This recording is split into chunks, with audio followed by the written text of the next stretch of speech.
You know it's a good episode when we start getting an idea together and we're like, hold on, hold that thought. Hold Yeah. that thought. Yeah. This is the 5 on 5 podcast presented to you by Nukes Hot Sauce and directmusicservice.com.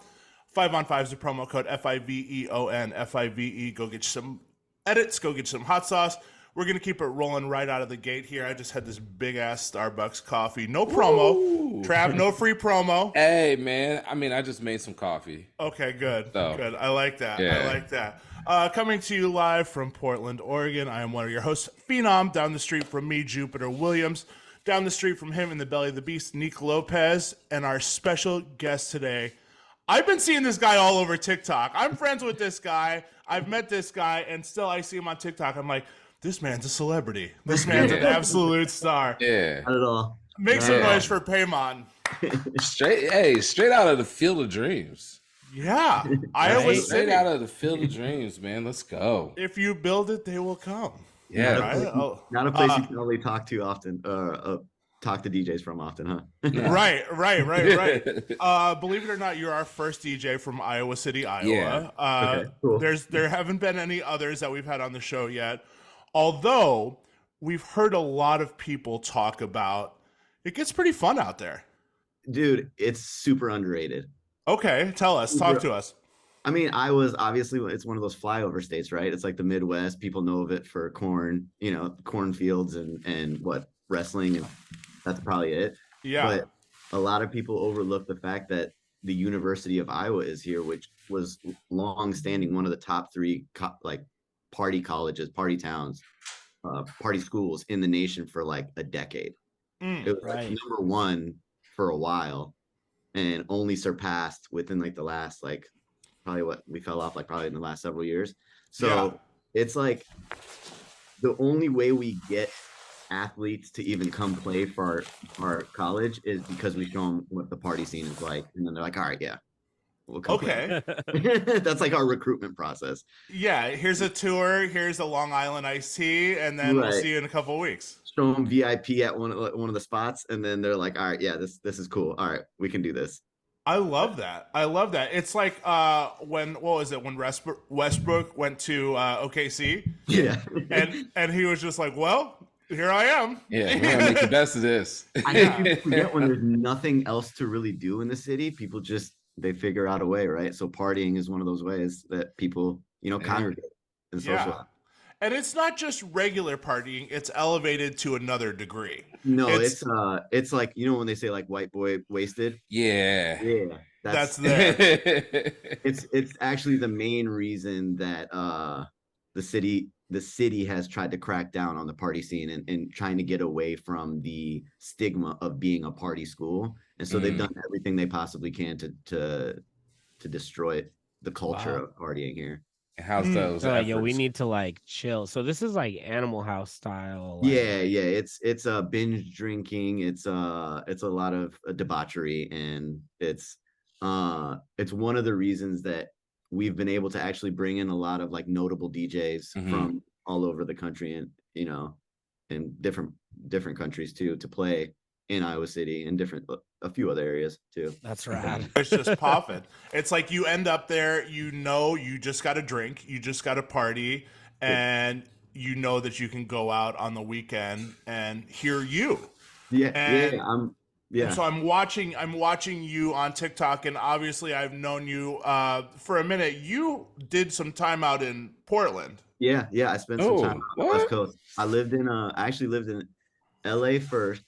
Did the LA dream for a little bit, starving artist life for like a year and a half. And then I moved to Portland for about 6 months before I moved back to Iowa. So I did a small stint in Portland, and then managed to, play at all of Evil One spots and maintain some residencies there while my time was there. So Tube, Fortune. Nice. Yeah. What year was that? That was 20. So I was in LA 2012, and then I think it was right when you moved there, actually, is when I was about to leave. Or maybe I had just moved back when you had just moved there from Chicago, right? Because I moved in 2018. To Portland? Yeah. Oh, maybe then you were just out there. Yeah, probably DJing with Doc Adam. Yeah. So Doc Adam moved to Seattle Mhm. And I think when I was like just leaving there, Hmm. and then he moved from Seattle to LA. So that whole network of, you know, It was just a fantasy draft where you just shake up the basically, cup and pull a I name out. remember And you're like, I remember me and actually now I remember me and Adam left pretty much around the same time, and Eric was like, "Oh my god!" Like two of my DJs all on the same time. He was pretty upset yeah. about that, but I've noticed a lot of people pass through here, though, where there's a it's lot beautiful. of under the radar. People Mhm. will slide in under the radar, do a bunch of work, and then Mhm. roll to another city. Yeah, unfortunately, my stint there was due to me moving there for a relationship that ended up not working out. So that's why it was like short lived. Sure. Although I wish I would have stayed longer because I do actually really like the city. Yeah. And I want to talk to you about LA right before Yeah, that. yeah. Now, breaking into the LA scene as a Mhm. DJ, and Mhm. especially at that time, Mhm. it was flooded. It Oh was yeah, absolutely flooded where you're yeah, like, how can I make a little bit of noise yeah, in a room of everyone screaming at the top of their lungs? absolutely, yeah. What was your mindset going in, and what were your general goals? And at what point were you like, this isn't for me? So for me, I was already producing at the time before I went out to LA. So I Mm. was really I did I had gone up to LA several times before I actually made the move out there to do some networking. And so I Mm. had met some people out there that I felt like, would be a good little place to start to like, maybe trade gigs with or whatever it might be. But really I wanted to make moves for my music, for my production. So I was doing Mm. remixes and stuff like that. And within a short stint out there living in LA, I was able to get, some of my remixes played on radio and like able to meet the DJ City guys, get my remixes on there and on the record pools and stuff like that. So really that was my focus, was like set myself apart as like a DJ that also other DJs are playing his music or playing his remixes. And Yeah. that was my way of trying to make a name for myself or set myself apart. Because like you said, it's just like everyone's DJing and everyone's got their residency and everyone's got their party. And it's like, how do you how do you get remembered? How do you get people to remember you? And that was before content. That was Yeah. Oh before yeah. we're doing content now, Yeah. and I saw somebody post, a couple weeks ago, it's like, what are you doing if you're not making content? It's like, oh, shut the fuck up. Like, Yeah. just, Yeah. you can be just a DJ. Yeah. You You could can, enjoy DJing without the marketing side. yeah. It doesn't have to be like, hey, everyone, DJ so-and-so here eating at the best burger spot in the world, Yeah. and it's Not like, give it a rest. Yeah, social media has definitely turned everyone into an influencer, or at least made them feel like it's required of them. Yeah. When it's like the craft should always come first. Bingo. And I Yeah. like the way you do that because Mhm. you exemplify that on TikTok where Mhm. you're putting people on with samples. Now, what you're Yeah, doing is you're playing a lot of source material yeah, and then you're going into, and you can still hear the crowd reaction. You can still yeah, hear what's going on. And that's building up because I know for a long time it was, oh, don't share the sample, don't share the yeah, source, blah, blah, yeah. blah. Sample snitching. Yeah, and I think, and Neek and Trav, I want to hear you weigh in on this. I think that's been lightened up a bit. I think people are more inclined to be like, share it. This is a great fucking sample. This is, Mhm. because there's like whosampled.com and blah, blah, blah. Mhm. And maybe not. Maybe I'm wrong. I don't know. What do you guys think? I mean, I never heard of sample snitching, uh, but yeah, man. I mean, I fucking love it. You I, know me, I'm all about the samples. yeah. So Right, right. yeah. Can I get I've my Neek? take real quick? Oh, I've you better. definitely heard on sample snitching. Yeah. Back in my early days of DJing, like all my big homies were like covering labels and stuff like that. Hmm. So like there was no like people didn't even want you to know what the records were, let alone Right. what samples Right. on AM shit. mode. Yeah, and the everything. AM mode. Yeah, Yeah. AM mode and all that shit. So like I can see that being a thing. These days, I feel like because of guys like you, Paimon, and there's a bunch of other cats that like love to do the sample into the song sampling it Mhm. on TikTok. I like yours because they're live, like you're doing them in front of people. Thank you. Um, but it's interesting to see. Even when I first got on TikTok, I was doing it too with like Mhm. Incredible Bongo Band into Beastie Mhm. Boys and Yeah. stuff like that.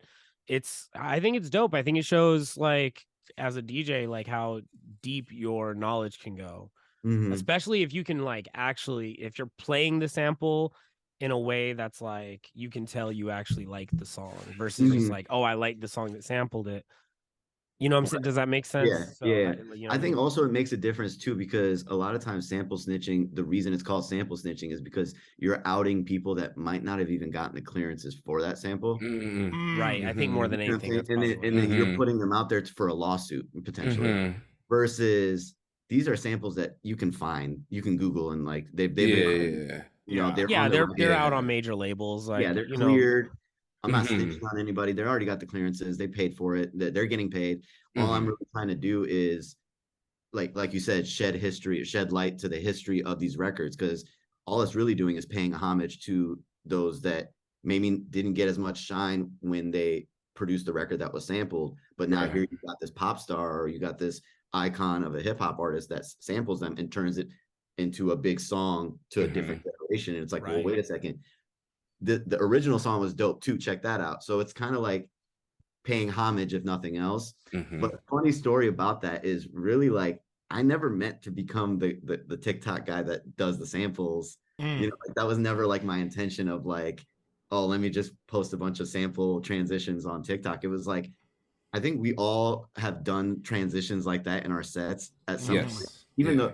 the one that I went viral for, like I was definitely not the first to do it, nor was I the only one to do it. It was the 6'7" one from the Banana Oh, Boat one. right.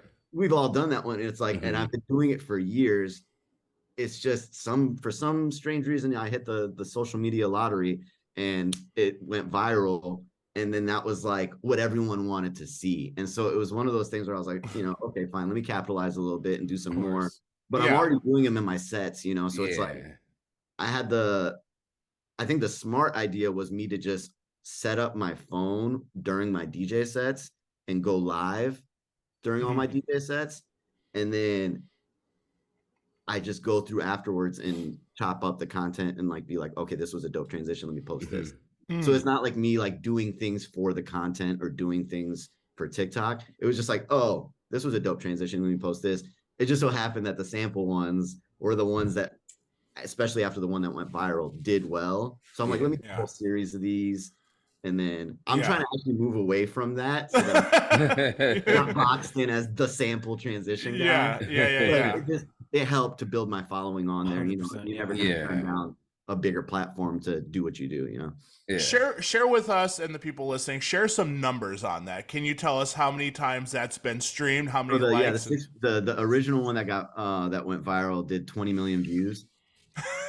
I think it's at what 5 million likes or something like See, that. that's real viral. Yeah. So that was like Capital V. Yeah, I was getting like posted by like other like viral accounts like Barstool and like all these like DJ whatever, like all these like other accounts were reposting it like, oh, DJ does this type of thing, you know, like Right. I think that's when it really You're not started. gonna believe this transition. I think. And then, you know, of course, that brought in all the, oh, I've heard that one before. He's copying such and such. Yeah. It was crazy to see just like Yeah, 10 don't you dare go get popping, because then Yeah. somebody else did that. Yeah. Like, yeah, What do you wasn't the first- mean? I thought no one ever did this. You know? Yeah. And they're like, I heard that one years ago. I was like, yeah, so did I. Yeah, the song is over 10 years old. People are thinking like I just like discovered. Whoa! Like you're looking at your gear, like, how did I do this? So yeah. So glad the camera was recording that. Whoa, this is crazy. Like, you know, Never gonna believe this guy. You know. You should start filming them like that. You should be like, and then just a perfect transition routine. Like, Yeah, like that guy.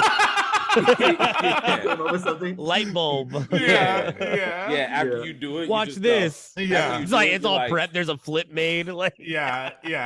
And the caption's like, "Watch this absolute moron become legendary DJ in 10-second clip." And you're like, really embellish it. Like, oh, I don't know what I'm doing up here. Yeah. No, but it's funny. Like, yeah. After that, not only was that the criticism of like, oh, we've heard it before, or like that song's so old, like you're doing this transition now, blah blah. But then there was like, he's really not doing anything. Look, or like. Oh, yeah. wow. Or Yeah. he's in his living room. He's not even in a club. That's just a backdrop. Blah, blah. It's just like the conspiracy theories that like you get attacked with from like virality, I guess. Like it's so funny. But Somebody said today online, not everything can be a conspiracy. It doesn't need to be. Sometimes it's just like, oh, I don't know if that's crowd noise. I think he added that or something. Literally, Like, I get that comment at least once a week. It's crazy. It's Do crazy. you And I show the crowd too. I don't Like think you can that's literally see them. He's like, that's green screen. I pick up the phone, take it out the stand, and I'll like go like this just for them to see the crowd, like at least like once a weekend, if not like because That it's like is so funny. it's because the thing that I've developed, which is pretty cool, is I've developed a regular following of people that tune into my live streams. Like kind of like people doing the Twitch. I deviated from that because it wasn't working for me. Like during the pandemic, everyone like started live streaming, and at first we were doing the Facebook and Instagram until they just like nixed our feeds and like suspended our accounts from the DMCA. But like Twitch, DJs were starting to make money from that and starting to develop their followings. But like it was a grind to even get the ball rolling on Twitch. Like I tried it for a couple times and I'm like, nope, I'm not. That's not for me, right? I did TikTok stream. Well, granted, I did the TikTok stream after I'd already gone viral. But bro, like your feed never gets cut, which is awesome. And I think that's partially because I don't do line in. I just do direct like audio from the mic. Right, so, what I was gonna ask you. Yeah, if you were doing line in or no, I don't want to risk it. And I do like the ability to hear the crowd reactions with the and it's not like horrible sound quality when I do from the mic. It is kind of directional. So like the people that are closer to the mic, if there's like people there, you'll hear them, which is cool too, though. Like you'll get to hear more reactions out of that. But yeah, my feed doesn't get cut. I get constant viewership, and like the people that view regularly because they're like, oh, he's on every weekend. So they just tune in every weekend. They can send money just like they do on Twitch. And then it only boosts my numbers for my views on my posts too. So, and then it gives me content, like, cause you can download the stream afterwards. So I have a whole 2 hours or 3 hours of content, however long I stream for, to slice and make chop up content that for the week. So it's just a very efficient way of not having to focus on social media, because I hate social media marketing. Yeah. I hate having to make content. So anything I could do that does the work for itself is. I like that. Now, going into TikTok, what was your initial, because I know the consensus for us is, oh, fuck, we have to add another platform. Yeah. We have to start cranking out on another platform. When you hit that on there, did you notice that you were like, I'm going to shift all in on this? Yeah. Oh, absolutely. Because like Instagram and Facebook were already dying to me. I deleted my Facebook a while ago. Like completely deleted my DJ page and my personal page. I deleted it a while ago because it was like asinine that they were like making you, like I had like thousands of followers on there, but like in order for them to even see one of my posts, I had to pay $30, $40 for a fraction of them to view my post, right? So I'm like, no, you're not going to get any of my money or my time. So I deleted it, and it was just toxic anyways. Instagram started to be the same, but I do realize the benefit in at least posting on there, even if I'm not like, it's not my focus. So basically it's just my recycled content from my TikToks is just reposted there. Same with Twitter I actually enjoy because of the actual community on Twitter. I feel like it's funny, as DJs, you probably relate to this, is like a lot of the people we know as DJs is people we've met via Twitter. There's a lot of DJs that I keep in touch with regularly on Twitter that I've never met in person. So, Absolutely. It's a community on there. So I feel like I don't ever want to let that go, because it's like, if Twitter ever goes away, it's like, what am I gonna, like, I don't have that phone. It's like, how do I keep in touch with some of these guys, right? Right. Twitter's great. Twitter's great. It's So kind of Hollerboard-ish, where Hollerboard kind of picked up in the blog era, and we talked about this with Low B, where they said Twitter was Hollerboard killer, but or that's ill the community. yeah, that's for a lot of people the only way you can reach out to Yeah. these other people. Like I hit up A-Track, I'm like, come on the podcast, That was dope. and he That was replied, dope. like, and there's moments like that where it's like that's only going to survive in Twitter. You'll get buried in the comments on Instagram. You'll get buried on Facebook because no one checks that. And TikTok, good luck if someone, like, yeah, 5 million likes on it and 20 million views. No one's gonna see anything, Yeah. Oh, at Right. a certain point, I couldn't keep up with the comments. It was insane. Every Like, day, you Bro. log in every day and it's just boom. every time you like refresh, there's a whole new page. new page of like comments and views and notifications. But the only reason I had shifted to TikTok in the first place was because I did realize that this is where the generation, the youth, like our clientele and demographics are on. Like Yeah. Gen Z is all on TikTok, right? Like they all, it's their, not only their favorite social media, but it's also their search engine. Like more and more Gen Z's using TikTok as a search engine over Google. Like they don't Google search things, they just search on TikTok and they find better results, more tailored to what they need. Like more in depth. Right. It's like exact because it knows who you are. Like it's already done all the data privacy, stealing. It's insane. TikTok, when you use it a certain way, is kind of like, oh, it hears everything you say and it like knows what you want to look for. yeah, it's No, the pretty algorithm wild. is perfect. Like it's stolen so much about all of us. Yeah, it bugs me out sometimes because Yeah, I don't it's- spend a lot of time on it, but Yeah, No, see, I it's haven't. scary. It's eerie, Yeah. but it works. But it gives you that curation where you're like, this is what I like. This is only what I want to see. It's Yeah, not a bunch of absolutely. flim flam. Dude, it's and like even Twitter is becoming that way where it's like I'm seeing more things on my timeline by people I don't follow and would never follow than the people that I actually follow. And it's like really annoying. It's like why do I keep seeing Daily Loud and Say Cheese or whatever, these like Right. type accounts posting just clickbait. I don't follow them and I don't want to see that shit, like so. I click on mine every day and there's a fight. There's it's a clip of a fist fight in the always see streets. fight videos. And I'm like, I'm cool on that. I woke up. I'm having my coffee. I don't need to see people just First brawling. thing in the morning. 7 Yeah. a.m. trying to see World Star. Yeah. I'm cool on that. But I think that's, another reason for people to shift to TikTok. Yeah, People are like, 100%. yo, it's just really good shit over here. It's And curated, I wanted to hate on it. Neek blew up a little bit on Hey, it. And listen, I'm not on it yet. Yeah. like that. he's got a placeholder. Travis has a placeholder. I have a Set great up the account. placeholder. That's a great way to put it too. Yeah. Yeah. I He's have claimed a his placeholder domain. on there. My girl is on TikTok, man, and she be searching things on TikTok that she's like, "Yo, I'm making dinner tonight." I'm like, "Wait, okay." She's like, "Yeah, I got this. Dinner's ready when you get home from work." I'm like, "Okay."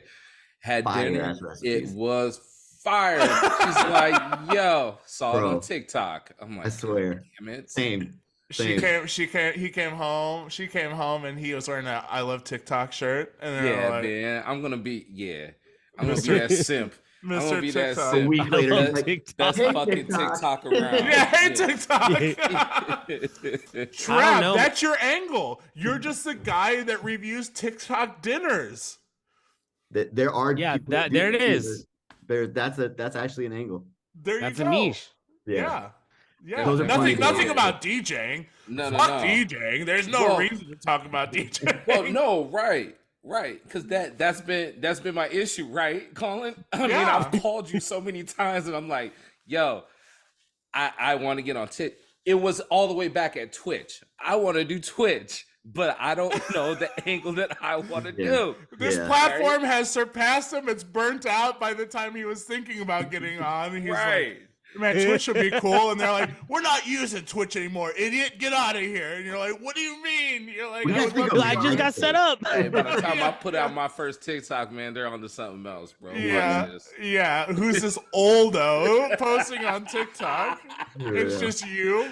I'm The over Discover here. now is just yours. And I'm then over no one here else? yelling like Dame Dash on TikTok. Yeah, yeah. Follow me on TikTok. Everybody's like, fuck Yeah. out of here. Yeah.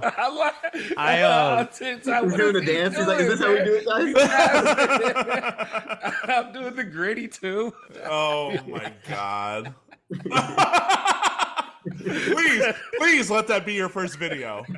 Please. for I the think love that's of God. actually like a very funny, like looking in the mirror type of niche where Looking you in the mirror, intentionally I do was things just looking too at late. myself doing that shit, bro. Are you kidding That me? is hella funny. I think you should go that route. I think you should intentionally do things well after they're done. That would Like be people have really moved funny. on, but you're doing it like it's brand new. Mhm. Yeah. You're like, yeah, Find check. old Like, trends. that's Mhm. very funny. I think you should roll with that. We figure have a something little out. bit. We have a little bit of room here before you do your first TikTok, where we can come up with a possibility for you to curate your feed. And Neek suggested that. I'm going to suggest this one. You just review churches. Go into church on Sunday and be like, "Oh, it's too hot in here. Bad review. Oh, there's too many people in here. The church, Bad the review." church Yelp. Yeah, the church Yelp. Church Yelp. Oh my god, that's funny. Or you'd be like, I didn't like the way everyone was singing. Bad singers in here. You wanna Bad know- review. Bad Yo, singers. A little pitchy. Actually, The that sermon was a little pitchy. so went to church. Went to church Christmas Eve. Oh, here we go. First one. His first review. Hey, The church naysayer at Shout the out- church naysayer. shout out to Riverbend Church, Austin, Texas, man. This is Airing the them church out. that Matthew McConaughey goes to and everything like that. I mean, God, You just went to see him. You just just went to had see him. my- Don't even my cap. You just brother-in-law went to see Dropping him. already. I like it. we just had my brother-in-law on, and he goes to this church all the time. He sees Matthew McConaughey there all the time. But I I was in swear to church. God- Matthew. Hey, no. No way. I did tell them that I would not sit down at church if Matthew McConaughey wasn't there. You were gonna stand the whole time while everyone was sitting? Yeah, just pissed, bro. I want to see Matthew McConaughey, bro. You kidding me? In the back, like, just over there in the parking lot, looking at every Lincoln, like, is that his? that- But I swear to God, I turned to my mom. I said, "Hey, the music's alright. The music's alright. Could be Different better. kind of vibe. It was mid. I wasn't standing up. It wasn't Sunday service vibes. It though. wasn't. It wasn't I'm Matthew saying, man. singing. It wasn't Matthew singing. That's the thing. It Yeah, depends right. on different religions have different music. It's Yeah. true. Yeah. Evangelical Yeah. music is different than, Baptist music. I don't do evangelical music, man. Hey, it's not for Do it, everyone. man. It's just not for me. What's They the praise church in where a they different- run It's too around? bland. What's the one That's- where they run around? Like clapping and stuff. Like, Yeah. that's How mostly you're talking about like Baptist. the Quad That's City like DJ Southern crowd. Baptist. That's like a Baptist thing. They What's the said church they do got the the combo jams. line? If Yeah, you they get got like an organ, people dancing, and yeah, we're talking Baptist. Kirk Franklin type, Okay, yeah, that's what I was wondering too, where they're talking in tongues and their Same person's like baptism. Oh, it's the same. Yeah. Yeah, Okay. Okay. Baptist. Yeah. That's they jam. They got some No, ill. yeah. That's usually where you find like there's this other gospel artist I just recently watched like a whole YouTube set like concert of it. They jam, bro. Like they got man. like It's the Baptist gospel R&B. It's R&B hip-hop. music is just good. Like It- it's mean, like if we're- fusion jazz level of yeah, If we're Oh. being historical, it's where it all comes from. Is That's Right. where it comes from. yeah, that's true. But you're not talking white Baptists. no, That's boring. no. I mean they get in there. Or is that the ones that are doing the drum and bass videos where you see all the people like and they're like It's evangelical. Non-denominational. the videos where people just fall Yeah. down. They just Yeah. drop to the ground. That's You know, some me and non-denominational stuff. That's that one's lit. Where you're like, yo, that person just hit the splits. Yeah. If Down it's, the if it's aisle. mostly black people and it's got to have some like funk to it. Hey, and then all these pastors too that are like dressing all nice, and then now they're getting caught. They're dressing like fear God stuff. Oh, Streetwear. preachers and Trendy. sneakers. That's my Yeah, favorite preachers and IG sneakers. account. They got Preachers and jewelry on. sneakers. Yeah. And then they're getting caught. I love Yeah. that. Well, I forgot the name of the New York one, but he had like Louis Vuitton. Like, yeah, Yeah. yeah. This I dude bet their showing up soundtracks are in- good too. I mean, Yeah. fear of God would make sense in a religious. No, without a doubt. Yeah. Is that's a good angle right there? There should be a church collab, I'm just like saying, big like, church. I There's- mean, yeah. I don't mind from a musical standpoint Mhm. a little bit of crime in my church. Duality. Yeah, Duality. yeah. It makes for good music, if nothing else. yeah. It's that, or it's Reverend Al Green, because you can still see the Reverend, and Or that'd be Pastor just Mace. nice. Yeah, Mass- Or Yeah. yeah. Or yeah, Maze. yeah. Yeah. Not. I'm Murder, just not saying, murder we Mace. need a little Not bit- murder Mace. Everyone, Yeah. chill. A little bit of crime never hurt musically for the church. Listen. Nah, if we're keeping it real, the GOAT when it comes to gospel was DMX. Yeah. People forget. Rest in peace. Yeah. Okay. DMX. Okay. Who's leading your choir at your church? Wouldn't it be? For me, it's Patti LaBelle. Oh, Oh, that's good. We love Patty. But DMX, that was a good pick too. That's a Yeah, good mention that great people pick. really do forget about. Yeah. I mean, people would ask him specifically to lead prayers Yeah. on interviews. He's Yeah. intense. Bro, He is intense. I'm not No. even religious, and I was like, "Whew, speak." Yeah. Right. Yeah. Feel it. Hey, I would love. I mean, to he go did to that the- at Woodstock. Yeah, He did a prayer before he started. Yeah. and And does then them he for was all like, shows, yeah. doesn't he's done it on radio interviews. Like it's Mhm. interesting to see. Woodstock Um, is crazy because that set is wild where you're like, everyone on planet Earth was at that show. he? Bro, You just look out into the crowd and you're like, no one skipped this. Yeah. Yeah. Like, just civilization. It's like, look out into the People. crowd. Yeah. Not even PPL. We spelled it out all the way. Like, yeah, no, they were hearing the growls way back there. Yeah. yeah. And it was like, the person in the back is like, who the fuck is up there right now? I can't hear anything. I'm in Florida watching this show, Like, oh my God. Yeah. Nick, who do you got in your choir? Yeah. Leading your choir. I like Patty LaBelle, but I know I should pick something different. Pastor Troy. Fire. Whoa. Yeah. Fire. Okay. Oh, Fun. Yeah, that's great. Yeah. me. I'm going to drop a bomb. Okay. Before he was Sylvester, he was leading the choir. And I'm going with Sylvester. Whoa. I like that. I like that. I Mhm. like that a lot. Mhm. I'll put a little disco. A little disco Put on a little cherry on top. Yeah, because you can tell, you can hear the choir in you can hear the gospel Yo, in Sylvester. Fred Hammond. That's Oh, the gospel artist whose concert I watched. ooh. Yeah. I was gonna say Jesus Christ. That's good, but or you No. can. But Fred Hammond, that's a goat. yeah, That's the goat. I wanted to make sure I mention him. I don't want to not mention him if I'm referencing. I want to say his name. Mm-hmm. If you're not into gospel, go watch Fred Hammond. He's That's- Yeah. Yeah.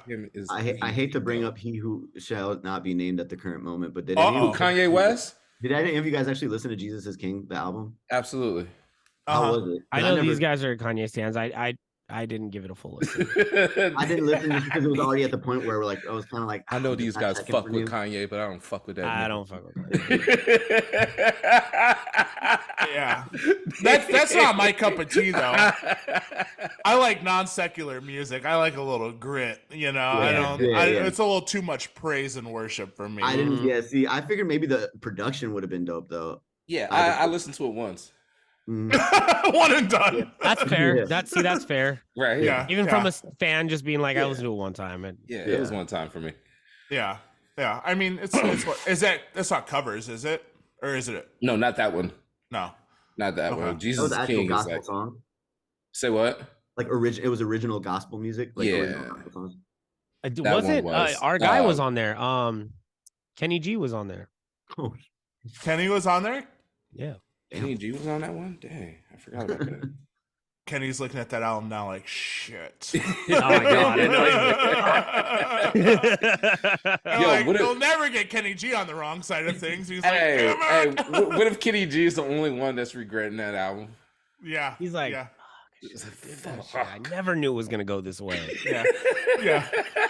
Yeah. They introduced him as Kanye West collaborator, Kenny G. And you're like, no. He's like, I could have all I had to do was not be on the fucking. I just had to do something. Haven't done anything in years. I just had to do something. Fuck. The one thing I decided to do in 30 years. now they're like, call up Kenny. He's like, no, and clicks the phone. God, you would never Damn, see Kenny on man. the wrong side. Got him. Got his ass. Got him. Oh, Kenny man, got and stuck in the MCM. For real, man. And that's after he did the Weekend collab too. So he Right. went from the Weekend to Kanye. You did Weekend He did on what? Was it on Dawn FM or something like recent? It was that song with Like how Trav just sang it I again. just sing it. You know it's that song that goes. I'm not up on the Kenny G. Mm-hmm. I know I'm number crunching it right now. Kenny G. He just had like I know how it goes. You The got no Weeknd Kenny in your soul? eyes. No your way, eyes. in your there eyes. it is, in your eyes. Yep, Kenny Like G a on different there. version, or was he on the original? He He was plays sax. he played sax and he was on the Yo, remix. that It was just the blew my remix mind. It was the remix. Mm. He played the Mhm. soprano saxophone, which Oh, I love isn't the that curved version. saxophone. It's one that looks like a clarinet, I love Oh, that version. right? And I Isn't it? remember No, being like, soprano's the medium. Alto is. You're just making shit up. No, I was just wrong. I was You just wrong played because the I was one like, wait, that's he's a a triangle. clarinet. He plays Because the Kenny he G's plays a the clarinet. alto sax. He's a Oh, yeah. clarinet. Yeah. But he plays alto, but he played soprano sax for this song. that's fire. That's Kenny's in Mount Rushmore Christmas albums. I'll give him that. Oh yeah. Yeah, I'll give him Kenny, that. he's my favorite woodwind instrument player. Okay. Who else is on the list? Mariah. Lizzo. Christmas album, Rushmore's? Oh no. Oh, No. What about, Oh, I was like, huh? What about Masego? Masego would probably. Oh, be there. Masego? Yeah. Mm. He's definitely the Kenny G of Yeah. our era. Mm. Is he? Okay. I mean, who else is like making pop music with woodwind instruments? Right. That's true. All right, let's run this right now. Greatest Christmas albums of all time. Neek, you're saying what? I have Mariah. Whatever Mariah. album had that on there is on there. Wait, Oh, no. oh, Okay. He's getting my number 2. Wham. pause. Oh, pause. Yep. I was like, why is that a pause? I'm into it. Oh my God, I'm gonna get revoked right now. Trav, very special Christmas will be. Oh, Chris Brown. Oh, wait, Oh, wait a minute. This Christmas? Yes, This Okay. Christmas. Donny Hathaway? Donny Hathaway. oh, the OG. Yes. Donnie. That, in my mind, is actually the greatest Christmas song ever. No, I want Okay. full album. I want full album. He wants the album. Did he do a whole album for that? I Or didn't was listen that I mean, to I'm the sure he album did. like that, so I wouldn't be able to give a good opinion. I do Wham, Last Christmas. Yep. Okay, we'll do single song. So You gotta Neek's do gonna say songs Donnie. because Okay. I don't Okay. know anybody. Frank Sinatra had a full Christmas album. I'm sure Oh, he's there's done many there's of them. some great. There's some, full I mean, Christmas Boyz II album. Men had a great Christmas album. Jackson 5, Beach Uh, Boys, NSYNC. like Little Saint Nick. Come on. Yeah. Okay. Yeah. I'm gonna go with Uh, the So Def. Stevie Wonder had one. Oh, yeah, Social's Dead. The Death Row. So Def compilation Death with Row had a good one. Death Row had a good one. Wait, can we do Um, songs? Because then I definitely want to put Outcast. That's on the So Players Def one. Ball. Players Or Ball. no, Oh, that's yeah. not Christmas song. So Def. That was on Aquemini. That was on the LaFace. is on the LaFace LaFace. compilation because Oh. TLC was on there. Yeah. That's the one I was referring to. Sorry. Mm-hmm. Yeah. TLC was on that one. And that's Outkast's debut, actually. Yeah. That's Players Ball. You got the Players Ball Christmas is a version, Christmas song. Right. but it's the original Christmas Players Ball, because the one that they put on Aquemini, or was it Southern- Aquemini? Wait, no. It was on their first Southern album. Playalistic. It's Spodiote. Oh yeah. So they took out the Christmas bells and they like redid the lyrics to Right. not have like Santa references in there. Right. Trav. Chance and Jeremiah had Christmas album. Merry Christmas, Little Count Mama. it. Damn. Count it. I don't Newer know. Christmas. I guess I don't listen to Christmas music like that. I was gonna say this is a Yeah. very 5-on-5 thing to end of January to be rating Christmas songs. Yeah. It is. Very, very much on brand with this show. That's funny. I feel Yes. like Mariah's probably still on the charts right now. She is. Oh, every yeah, year every she's year. number one. No, I mean No, like no, no, in like January. Currently. I can see it. I think wouldn't she's still- doubt that she's still in the car. Like people who just those people who start Christmas early are the same Tapering people off. who won't let it go. So I That bet is she's true, still actually. all year. It's Yeah. probably still playing in like department stores. Yeah. Yep. Yeah. There's definitely some stores out there that are still You can hear that in the mall. The When mall's is got it- that going on right now. When is Yeah. it too late to take down your Christmas tree? I mean, I feel like you got to take it off by New Year's, right? It's Yeah. a whole different year. I'm You're gonna not- give you 2 weeks after the new year. Yeah. 2 weeks after New Year. Generous. Here's, Yeah, that's here's Only right. because if I had a house with Christmas lights up, I would be procrastinating. Procrastinate. Yeah. I'll get to it when I get to it. Like It's- holidays, like that's a busy 3 months Yeah. for you to climb back on a ladder and take this Mhm. shit down. Like I'm gonna give you 2 weeks of rest. Especially when the weather's trash. Yeah. Yeah, There's- it's cold outside, here's what I'll probably do, Trav. snowing in some places. I'm gonna allow you a pass, okay? And this is how we're gonna do it. Okay. We're gonna leave the tree up year round, but make it a holiday tree. I like We're it. gonna- No, Keep going. We're gonna keep it rolling like that, to where you can put your Thanksgiving stuff on the tree, and then you're rolling into Christmas, and then after that, a Happy New Year's tree with the baby New Year up there. Put a sheet over it for Orient or whatever that Halloween. holiday is. Put the sheet over for Halloween. what was in there? Who's it's a that big ass ghost or just a clan's head. You know, Say it's the Stanford tree ghost. Yeah, I'm pretty sure the Stanford mascot does that for Halloween. That's Ugh. fun. just a That big. could go very badly very Yeah, if it's quickly Oh, because of What's the that? shape of the tree. Yeah, the shape of the tree Yeah. is. That It's was just very- a Klansman head in your living room. Yeah. I mean, but You that's- got to put you, a Christmas. You got to put like a bowl. They didn't right, think that on one top through. of the tree. Yeah. Yeah, so right? it 'Cause rounds you it gotta out Round it off. because it can't be pointed. Yeah, No, Yeah. no. it can't. Be. Yeah, That's honestly the differentiating factor between the Klan It's and the true. hood and It's the very ghost. true. that's true. It's very very true. defining. And that's why wearing some white sweatshirts is hard sometimes The because hood way has that to the be a stitching- particular shape. Yeah, the Oh, way that the yeah, stitching on the back of the hood, Mm, right? Got to be rounded and not a 2-stitch meat. Exactly. Yeah, hmm yeah. Triangular stitching. Yeah. Should we play the game? Yeah. Let's do it. play the game. Every week, what we do, we compare two artists head to head, their top 5 songs as viewed most popular on Spotify. It gets weird, it gets difficult. You're going to choose a this or that for 5 rounds. This week is Travis's pick. Trav, what do you got for us? We got 2 hip hop heavyweights, and these guys are on the larger side. And it's an East and West Coast battle too. Okay. All right. We have Heavy D and the Boys versus E-40. Ooh, I like that. I like this. I like this. All right, round 1, what do you got? Okay, round 1. Heavy D and the Boys, Now That We Found Love versus E-40, Captain Save-A-Ho. P, go ahead and lead us off. Yeah, go ahead. That's you, P. Me? Yep. Yeah, go ahead. Oh, okay.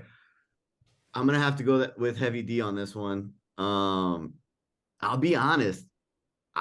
Growing up in the Midwest, E-40 never really I was never really up on him. Like I never really grew up on his music. I didn't really discover how big he was until I moved to the West Coast. Mhm. And especially not even LA. When I came to Portland, that's when I started to get That's all fair. the E-40 requests. And I was like, damn, I'm not even up on a lot of this. The only E-40 songs I knew were his biggest ones. Mhm. Hopefully those are the ones that end up on this. But yeah, so I just had less of a connection to his music, and so now that we found love, definitely something I heard more growing up.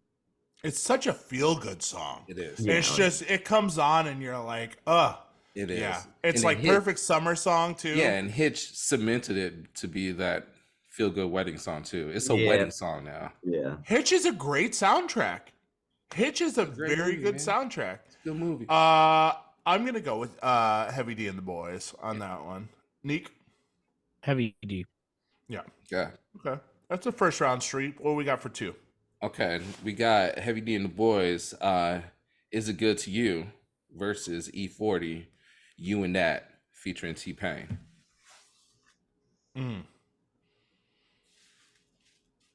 What do you guys got? Neat. I am going with Heavy D. Is it good to you? I'm gonna have to go with Heavy D too, only because Juice is the movie that got me into DJing. Yeah, DJ GQ. Let's go. Yeah, and that was the scene where he's like in the record store and he's checking out the chick that's like picking up the, go through the records, and then she turns around and he's like, Yeah. Yeah. So, like that. Overweight that love movie him, just has a man. special place in my heart, and it was the first not real DJ that like I looked up to. Yeah. Yeah. And it made me want to get into it. Like all the scratching, like when I first bought turntables and got vinyl, and like the scratching, like the stuff that they were doing on there was stuff that I saw in Juice. So is literally the movie that got me into wanting to be a DJ, and a not local one. Right. If you Yeah. local, that was Yeah. so that I'm gonna have to go with the song that reminds me of that movie, which is it good to you? Nice. Yeah. I like it. I love that. I'm going to go against the grain and go E-40 on this one, just because I've played that so many times, and it starts weird. The beginning of that song starts weird. Boom. Yeah. And it's like, It starts with the hi-hat. yeah. The open hat. Yeah. And it's like, what in the world? Yeah. That is also the same sound. This is a very nerdy thing to say. I think Nick will appreciate this. That's the same sound it makes when you get gold on the Diablo 2 video game. So it's the exact same sound. So Oh, that's funny. that's a very specific reference. Does it start on a 4? Is that song on a 4? Is that No, it's on the 1. It's just the Okay. 1 it's not the is kick. a high? Is that little chime open hat, thing? yeah. Oh, open hat, yeah. Mhm. Is that's Lil Jon? Yep. Yeah, it is. Yeah. God, John just knew the Bay. Well, Is It Like- Good to You was Teddy Riley, Yeah. Damn. Okay. right? Round 3. What we got? Round 3, Heavy D and the Boys, Nothing But Love, versus E-40, Big Subwoofer. This is the Mount Westmore song. I hate that song. you really? I can't stand that I song. hate that song, man. Oh, I know you do. I Yeah, know you you. I've do heard you know. play it before. Yeah, Big subwoofer in the. Oh, No, I love that. no, Neek. I Love want to it. hear your opinion on that too. I'm going Heavy D and the Boys. Yeah. I'm probably I'm gonna go go with, Heavy D and the Boys too. Though, Yeah. So. Yeah. I'm going Heavy D too. Just only because one, I'm not up on that E-40 song, to be honest. Like I'm It's a new doing my song. original- It's newer. Yeah. It's new. It's off of that Mount Westmore. So it's E-40, Too Short, Ice Cube, and Snoop Mhm. Dogg. See, I grew up on LA hip hop, and Mhm. the Bay stuff. The only things that I got into when it came to the Bay was just a little bit of Too Short.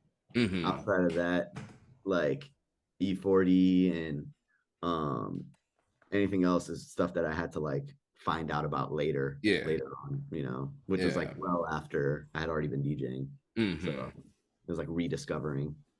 Right. Okay. Yeah, I'm gonna go with Heavy D on that one too.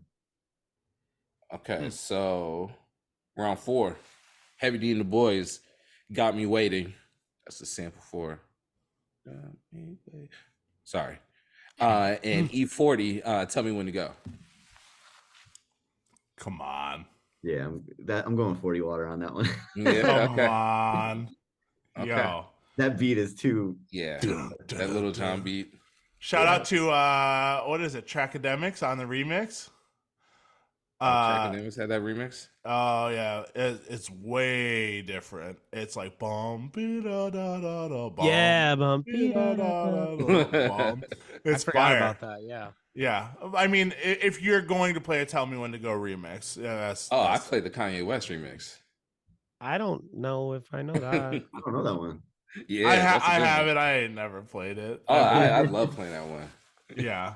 Was that like during his mixtape days? Like, Had to. Yeah. Yeah. Mm-hmm. Yeah. I mean, what was that? That was 2000. Tell me when to go is 2007, 6.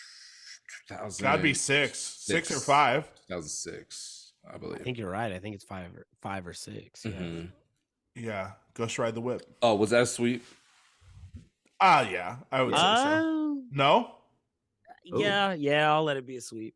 I'll leave You it. hear? You hear? I Got Me like Waiting? Got Me Waiting a lot. What's that sample?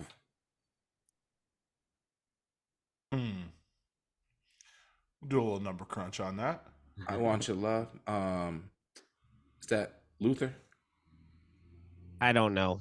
I can't tell you off top. It sounds familiar, but I can't tell you what song that is. Okay. I'm not even. I'll number crunch it while we're doing the round. Okay. Round 5. Heavy D and the Boys. This Is Your Night versus E-40. Choices. Yep. You got it right, Luther. Luther. I hate that Choices song too. I'm going heavy. I Nope. hate that. Nope. Yep. Oh, Heavy that. D. Yeah. Nope. Nope. I hated that one. I'm gonna be honest. Oh wait, are we done? Did you vote? no, I'm actually gonna go the opposite direction. I'm gonna go with the 40. I'm gonna go. Yeah. Yep. Yep. I'm gonna be the yup. Y'all be the nope. Nobody got choices. Oh my! Nah, I'm not- Can't stand that song. I'm gonna be honest. E-40. I respect the career, Uh-huh. the longevity. Uh-huh.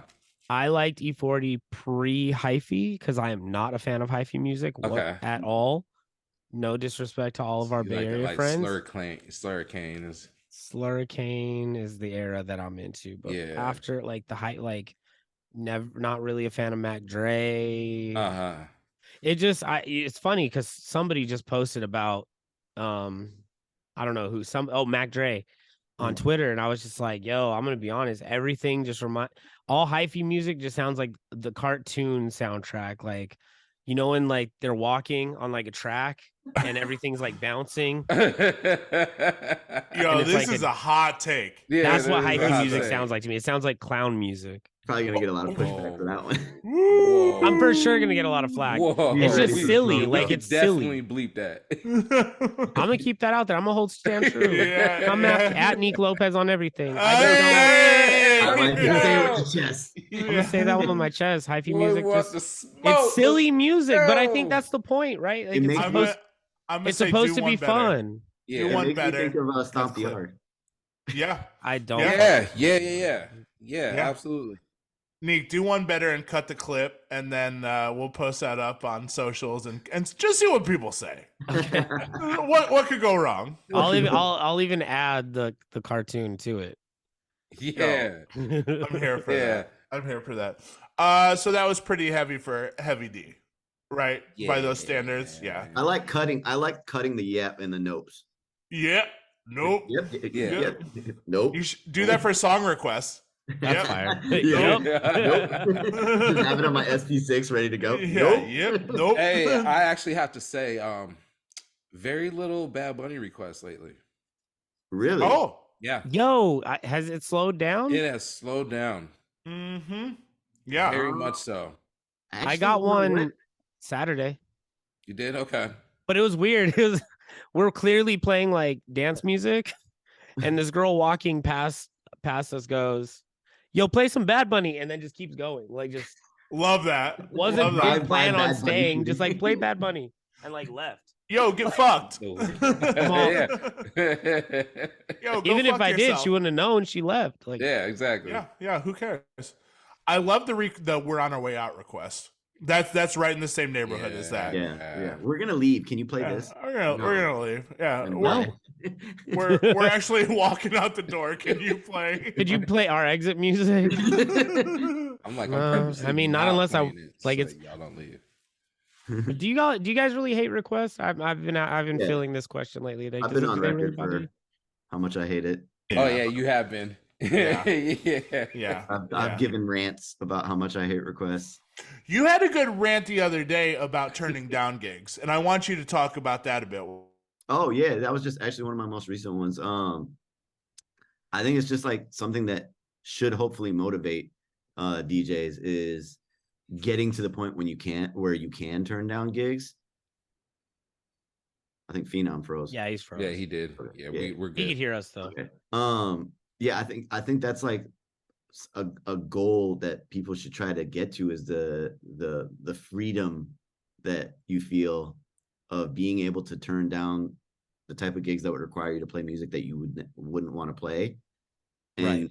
not doing things just for the paycheck because you're comfortable where you're at. Like, your gig is paying you what you feel you're valued, and you're doing the type of parties that you enjoy, doing the things that you would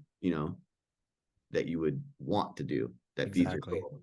So I think that a lot of DJs, when they view DJing as like, I think I had another post about this too, where it was like some people view DJing as a job, like they just clock in and it's clear that it's because they don't really enjoy the type of DJing they're even doing. If you're looking at it as like a job where you're just like, oh, I got to do this, but if you're doing the type of parties where you're playing the type of music that you would generally play for free, like you're like, this is the type of stuff this is the reason I got into DJing, was being able to play music like this. If you're able to take those gigs and get paid what you feel you're worth, then you don't have to take any other gigs, like, because there's always like people that are like, I'll pay you this much, and it's like, I'm good. I don't. It's not about the money, Yeah. So I think if you view art in general as something that is priceless, you can't give a dollar value to it, then you put the art first, and then you're always going to feed your soul that way. 100%. I think. Go ahead, Nick. I was gonna say I think that's super important because it's very easy to get caught up in doing the low hanging fruit type of gigs for the money often because there's so much of it available. Unless you genuinely enjoy that stuff, like, and there's people that do, and I commend them because they're very good at it. Right, of course. But you can audibly tell the difference between somebody who's just clocking in and just running through a playlist versus somebody who enjoys it, making crafty mixes on top of the hot shit, not just running the hits of the past 10 years, but that on top of like bringing like shit that's popping right now. And he knows everybody's because he's, they're checked in, Yeah. That being said, it does take a lot of work to like curate that. Yeah. Like, you have to curate the crowd to come for that. You can't just pop into a spot and just do that. Because one, the venue owner or the management might be like, what are you doing? So it has to be like an expectation from the get-go that this is what you were hired for, this is what they booked you for, Right. So that takes time too, is establishing yourself as a DJ as a particular brand and as a particular sound. Being a specialist DJ is a little bit more taxing and takes a little bit more work. To even just to even prove that you have the resume for that. It'd be like, okay, you want to play deeper cuts, do you have the library to be able to play that type of stuff? Like, and do people fuck with it? And do people even come for that? Like, would we be able to fill this bar up with people that would want to hear that? And it's like, you have to be able to develop that base of people that would want to hear you play that type of stuff. So it does take work, but like I said, that should be the motivation in my opinion, because obviously we've done the mainstream gigs, the clubs, the bottle service clubs and stuff like that, and we know how to do it, and we've even probably enjoyed doing that type of stuff too. Like, I've my previous residency previous to this one was one of those mainstream type of spots, and I had tons of fun. I maintained that residency for 13 years, and it was a great time. But now moving on to the next chapter of my life, where it's like, okay, let me try to do something that like I'm starting from from the ground up, it's a different kind of fulfillment in that. What is there a lack of in the scene right now as far as nights? R&B. Mm. Mm. Yeah. I mean, I know Nopa's got his R&B and ribs party out in San Francisco, and there's Cuffin, but outside of that, you're starting to see more kind of slowly pop up. Yeah, I mean, it's why like Afrobeats and Amapiano are like making a strong impact, is because musicality, I feel like, is coming back into music. Mhm. For a while, I think it was all about the bass. Mm. It was all about how hard things hit, you know? And I Mhm. think that was a trend musically. You know, things were going for the festival sound. Things were going for how big and how hard did it sound, you know? Yeah. I think the beauty of a more intimate setting or a more intimate sound, things that people can sing along to, things that people can appreciate the musicality behind it. I think that is, you know, that's starting to outlast, if you will, because there's a reason that songs are considered timeless. The ones that are considered timeless, the music is actually, like, if you strip down everything about certain songs that we deem classic or timeless, if you strip it down and take away all the bells and whistles, the music is actually beautiful and well written and well composed. Yeah. You see what I'm saying? So, 100%. and that's the way I look at, like, is this a good song? If I take away the mixing and mastering, if I take away the sound effects, if I take away what particular drums they use, and we stripped it down to just the bare music, is it a good composition? And if that's the case, if it's a good song, it'll last past when this sound is no longer the it sound, you know? And I don't know if I'm just aging out. I always wonder this is like, is my ear aging out? And I don't believe it to be the case, but I wonder, or is in this digital age of music, not a lot, I should say, not a lot of songs come out that sound timeless to me. Right. Agreed. 100% agreed. A lot of stuff really does feel like it's of the moment. Like it's cool. Yeah. But like, will I like it even 10 years from now? Yeah. 15 years from now? 20 years from now? Will we still care? Very few songs come out that make me feel like they're going to stand the test of time. And I don't, and I try to be subjective. I try to be like, maybe it's just because I'm older and I have an older palate. Like I have a taste for something that's a little bit, that's of a different time. But I think the numbers prove that, yeah, you know, I don't think, because look at shelf life of even the biggest acts. The shelf life of their music is way shorter compared to not even less than 10 years ago. Like, and even in dance music, like the hits are really recycled versions of older songs that are dope. Yeah. And in my mind, it's like, well, why not just play the original? Like, yeah, agreed. I was playing a gig not too long ago where I kind of got into like a 90s, early 2000s house bag. And the guy I was opening for was just like, you're playing all the originals of the songs that I'm about to play tonight, that I'm just going to run later on tonight. He's like, not dissing, like, you're not burning me. He's like, it's just funny because, like, it was an observation that he made. It's like, an observation that I'm like, yeah, I don't know. I feel like, I don't want to diss anyone. So I'm like, yeah, this song's dope, but like, I'd rather just hear the original version of it. Yeah. Right. And you know, I was talking with Stone Rock the other day too. I think TikTok has allowed us to have the audience get into way more music from being exposed to these songs going viral, where they're like, yo, if you like this, you can go to this and you can hear this and hear that. And they're building these playlists off of popular songs they're hearing on TikTok over on Spotify.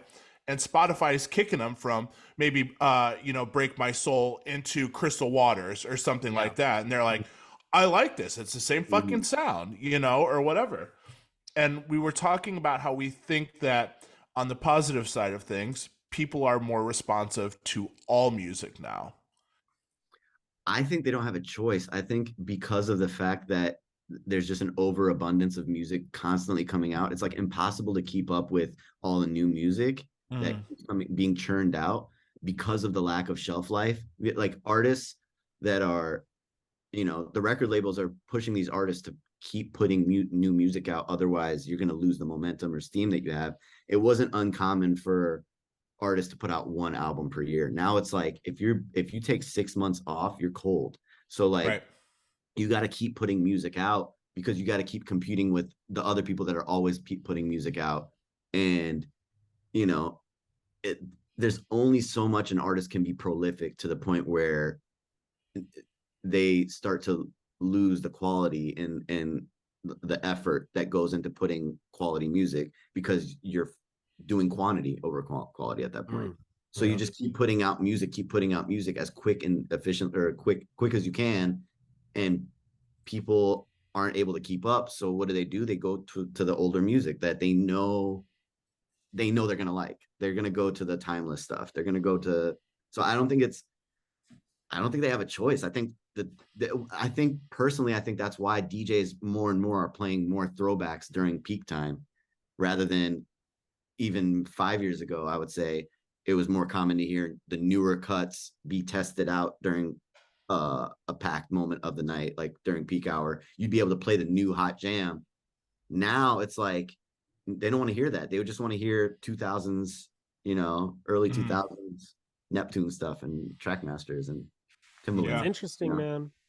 Yeah. I'm hearing more and more DJs say that they're not playing a lot of new shit. And at first I was just like, these are just, because a lot of the DJs who are really working are older cats. You know what I mean? They're not the same age as the people we're playing for. And I'm always like, this is just us being old guys and just having a preference.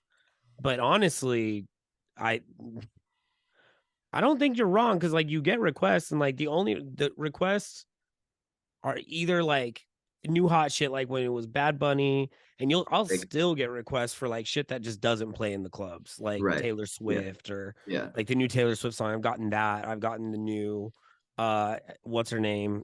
Oh my god, Miley. Hannah Montana. What the fuck? Miley. I don't know why I drew a blank on that, but that new song, I get requests for that, and it's like, that's not club music necessarily, but more and more people just want to hear the songs they like. Right.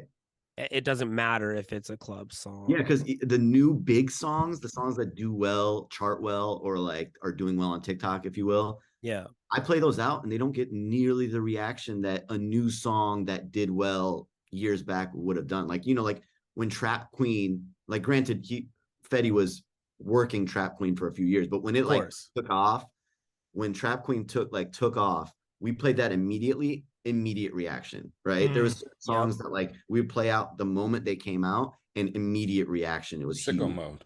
Sicko Mode, perfect example of a song that just immediately people were like, what is this? This is, you know, and they knew it. They'd learned it right away. They knew it right away, and it had a longer shelf life because of that. Now it's like you'll play maybe Drake, Weeknd, and Beyonce are like the few artists that are able to put out new songs that connect somewhat immediately. Other than that, it's like, Bad Bunny, all of a sudden everybody speaks Spanish. Yeah, I mean, Bad Bunny is like the biggest. But here's the problem from that, and this is where that stems from.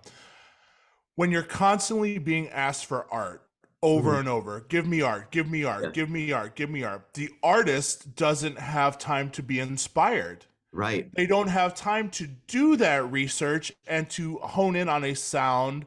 Like, for example, the Strokes from their first album. When you heard that, you're like, oh, I can point to this as an influence, and that, and that, and that. LCD sound system, this, that, and that, and that. Even Drake, you know, this, that, and that. Now it's like, give me art, give me art, give me art. You're late. Where's the art? Where's the art? Where's the art? And they're like, insert Lil Baby, Lil Durk type beat. Yeah.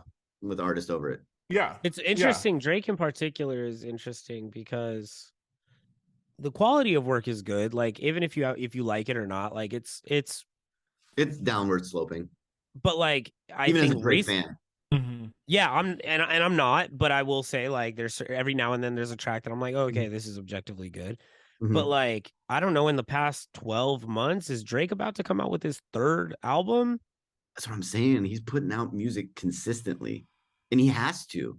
Like, that's crazy. That's wild. Like, that's a lot of work in a short span of time. Yeah. But that one's tough though. That one is tough because we are because we were also dealing with like contract stuff too, though. With that, Yeah, like legal obligations. yeah. So Mhm. that one's tough. You know but what I mean? even if that's the case and it is like contractual agreements and things like that, like Well, the because contract is that way, so yeah, I get what you're saying. you know what I'm saying. Well, The that the contract thing is is, made up that way so that he has to put out that Yeah, much. that's what the labels are requiring. Yeah. yeah. So Are I they get what you're saying. requiring time though? Because usually it's like you sign like, let's say you sign like a 6 album contract. Well, There's just never like a in, requirement of but- how long in between it's Mm, unless right, there but is just in that, you know, the 6 album, albums. that right there, having that right there in place, you know, will change things because once everything starts changing, man, I only have 3 albums off of this contract, the 6th contract, album. yeah. I'm ready to do something out. different. I gotta Yeah. boom, boom, boom, boom, boom. So that's You what I'm start putting saying. out Like albums, I think so- it affects the time, unless obviously I don't know the contract, but right. unless there is a clause in there that says within this amount of time you need to have this amount of albums. Facts. But if it's just an amount of albums, Right. I think you don't have an obligation to the time, but I do think it inspires the time, like you're saying. Yeah. I think yeah. I think you're I going to think be like, okay, I kind of want to get this done and get this over with. Mhm. Let's just fucking crank it out. Right. Or the state of consumerism inspires the time, like you were saying, P. Like, yo, you know, if I don't make an album in 6 months, people aren't gonna fuck with it. Especially Yeah. like the Nevermind shit, where I think the general consensus of his fan base were like, I'm cool. Yeah. And then the Moving dance on. and then dance music people were like, we were cool before this even happened. So like Yeah, especially when we you have something like that tried, that doesn't connect. you know, like the dance music's heads definitely weren't fucking with it. Yeah. Hip hop heads, a very small fraction from what I could tell, were fucking with it. Mhm, But mhm. then, yeah. And but then you the have to look at 21 it- Savage album came out with it, like him and 21 Savage, Mhm. and everybody's back. We're all good. Yeah. Mm. Like we're back to making rap, and it sounds like, and we're getting another one pretty soon already. Right. And it hasn't even been like what 3-4 months. Like it's very quick. But even look at his track listing for his tours, for his sets. There's not a lot from his new albums.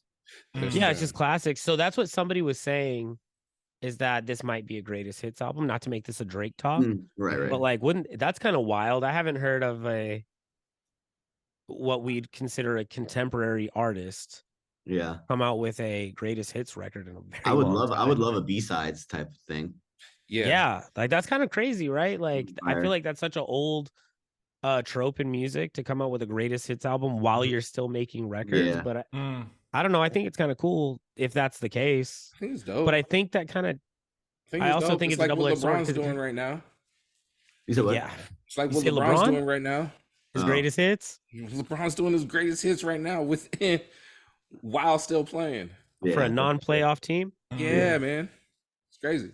That's crazy. Same It is thing. crazy. It just the fact that LeBron's playing on a team that isn't going to the playoffs is crazy. But Yeah. Or doing what he's doing at my age. and doing what he's doing at his age, like still breaking numbers while losing, is wild. Yeah. To me. But it's an unfortunate greatest hits, is what it is. Yeah. Yeah, I mean, Drake is just throwing everything at the wall for the most part. And I think someone With like a told him- 90% success rate, like I don't want to shit on it. Like most of the time, the shit works. Well, I'm a huge Drake fan, by the way. Like, Yeah. I'm not the kind of guy that's like, oh, he's pop. Like, he's like, yeah, he is pop. It's dope. He makes dope, like, mainstream hip hop and R&B. Like, But you gotta whatever the genre he- honesty, never mind. That was the one dance one, didn't connect with right? me. Yeah, Yeah. that one didn't Yeah. connect with me. That I gotta think that he went into it thinking, I don't care, yeah. right? Right. Yeah, I You mean, know, You know what he got went it, into right? thinking? He went into it thinking Beyonce's about to put out one of these, That and too. dance music is about to go off for a little bit. Let me capitalize. That too. And he's like, he was He worked chilling on in, the Beyonce album. Yeah. yeah, and he was But he in had the Ibiza insight. and all those things. Yeah. Like he was chilling with the Yeah. Martinez brothers all the time. Yeah. So I'm sure mentally he was in that and was like, "Yo, let's do it. Let's do some minimal." It was house type strategic shit. for sure. It was Yeah. not I'm gonna make a legacy with this. It was It wasn't right. random. He yeah, was it was- around it. He was around it so much, you know. He was. Just yeah, I like, think "Hey, it might have fuck been one of those of the moment type. Yeah. It was decision. 6 a.m. in Ibiza. Somebody was like, "You should do this," and he's like, "Yeah." Or 6 a.m. in Ibiza would be an amazing time and location Drake song. Since he Yeah, always it has would be. 5 a.m. in Toronto and 6 a.m. Yeah, it would. Like, I'm be. sure it was a good time. I don't know. I've tried to play it. Nick, you know damn well it was a good time. I'm sure it was a good time. Are you kidding me? It's not a bad time. Do you know what I would fucking give? I would, first of all, sobriety's out the window. I'm just putting that out there. It's done. Like, if Drake's like, Neek, Welcome back. we're going to Ibiza. We're going to spend the summer in Ibiza partying with the Martinez brothers. Line them up. Let's go. Like, Yeah. There he is. line them up. Bring me the fucking Aperol spritzes. Let's get it going. I'm wearing no top layer ever like it. for the whole summer. I like it. Only in shorts. I like it. Yeah, yeah. I mean, you can't say no to Drake, right? That's fucking kidding me? You got to fly out there. I'd be like, yo, I'm not really a fan, but hey, I'm there, motherfucker. Let's go.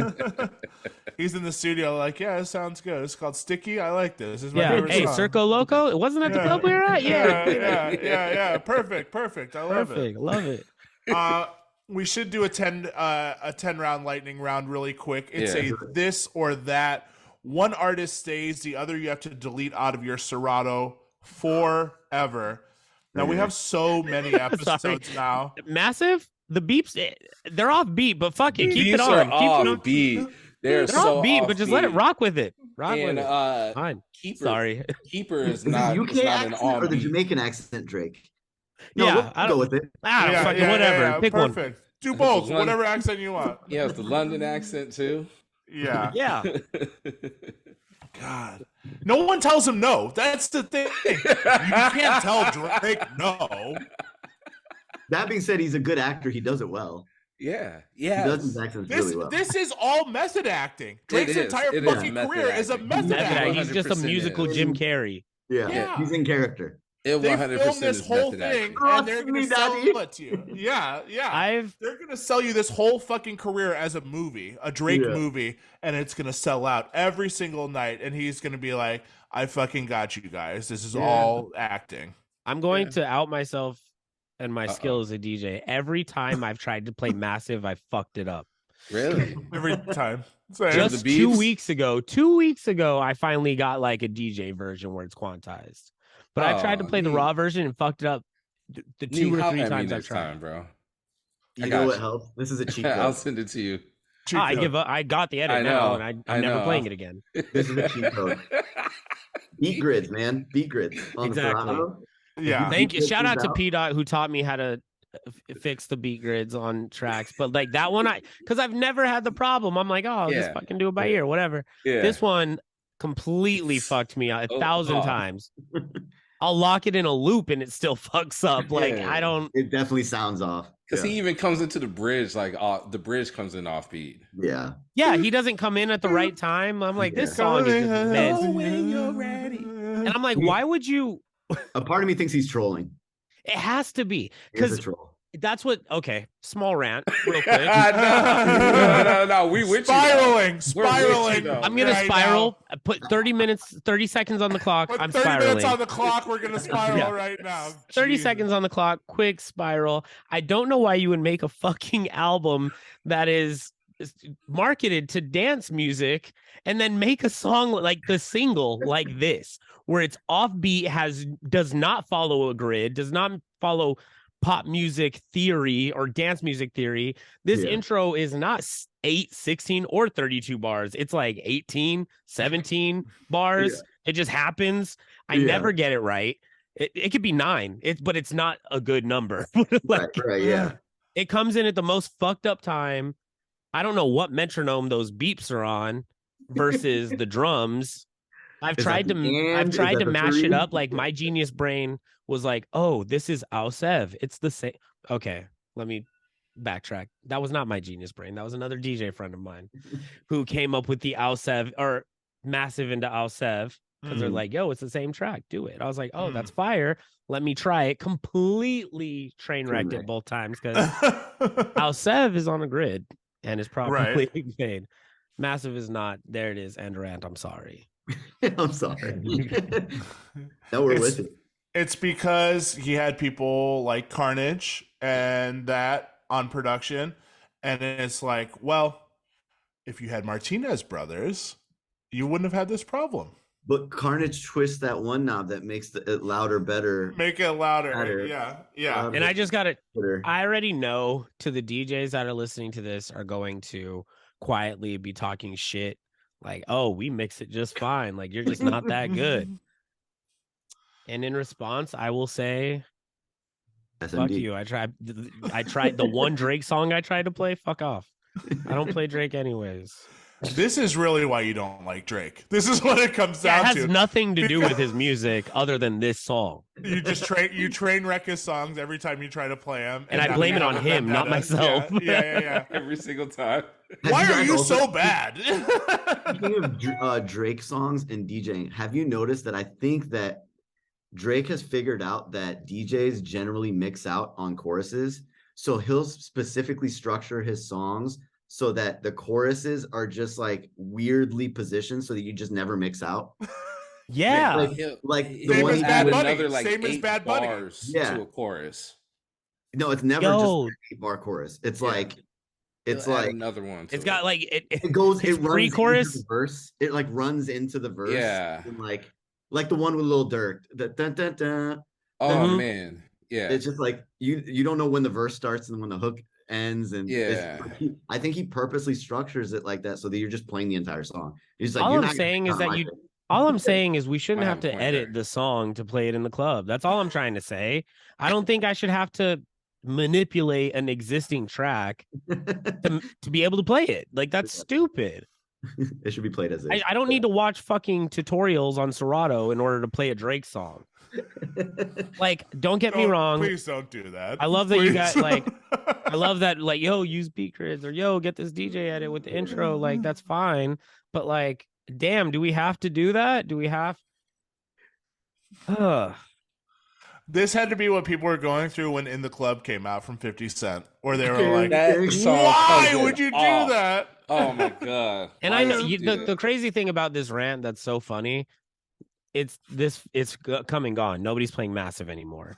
Yeah. Like, it's done, and Yeah. I'm still complaining about it. In fact, I'm wasting my time outing myself You because played it people are one like, "Why are time. you even still worried about this song, Nico? Nobody fucking plays it." We're gonna. I'll come back. Lightning round. So There you go. while Colin's Get 'em, Nick. frozen, I'm gonna host the lightning round. So Alright. what we do around these parts? Oh, he's back. There we go. I'm back. No, I Okay. want to hear you host it. This is great. Okay, cool. What we do? Wait, just on- 10 rounds. Just 10 rounds, though. Yeah, Okay, yeah, Because we have 'cause we so can- many episodes now. that's true. Yes. So what Okay. we do on the lightning round is we will give you a this or that from previous episodes, and the one you choose stays, and the one you don't disappears from existence entirely. All right. Tough. Okay. We are going to start with The Doors or Nirvana. Nirvana. The Beatniks versus the Alcoholics. Ooh, licks. Liquid. Fleetwood Mac versus Tom Petty. Fleetwood Mac. MF Doom versus Will Smith. That's great. Damn. Wait. There's a nostalgia factor with Will Smith though. Like you can't.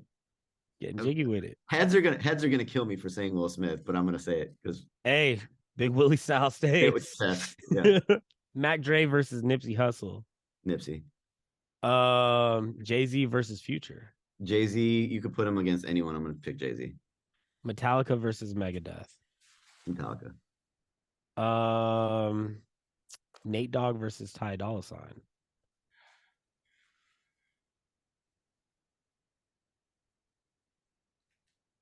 Damn. Cause like people are generally gonna say Nate Dogg, I feel like, but like Ty Dolla, I feel like I've seen him live too.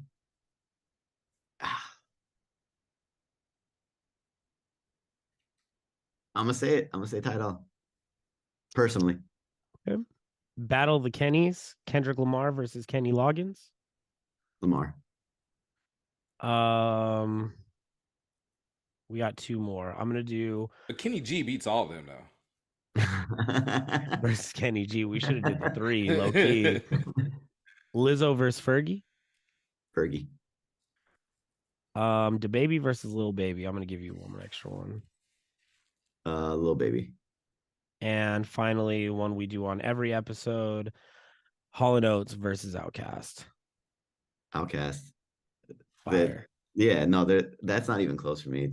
Not to take anything away from Hall & Oates because I acknowledge their greatness, but like I remember hearing Outkast for the first time. I remember hearing like, I think my introduction to Outkast was actually AT Aliens.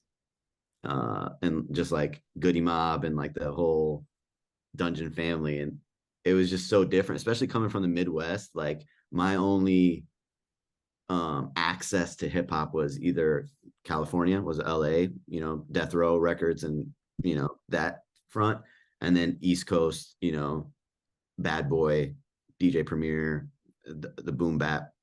So to hear something that was not one of those juggernauts and it sounds so different, it was so dope, and it introduced me to like the South when it came to hip hop. I'll never forget the way I felt like being introduced to that, and like Aquem and I just not sounding like anything else that was out. Same thing with California. So yeah, Outkast is an easy choice for that one.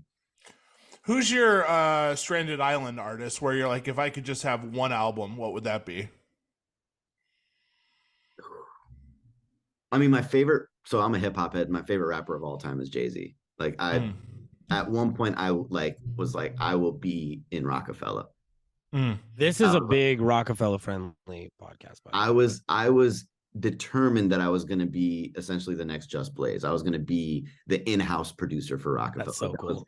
That was like what I wanted to do with my life. So like everything Rockefeller was like religion to me. So Jay-Z would probably be, if I had one catalog, it would be Jay-Z's, but one album is tough. Let's see. It can't be Dynasty either. Nah. No, I wouldn't do that one. If anything, it wouldn't be Dynasty. No, it would be. Can't be. You're like, it can't be, but it wouldn't be. It would be. It can absolutely. We do allow compilations though. Damn. But not mixtape. Like you can't make one. Right. Yeah.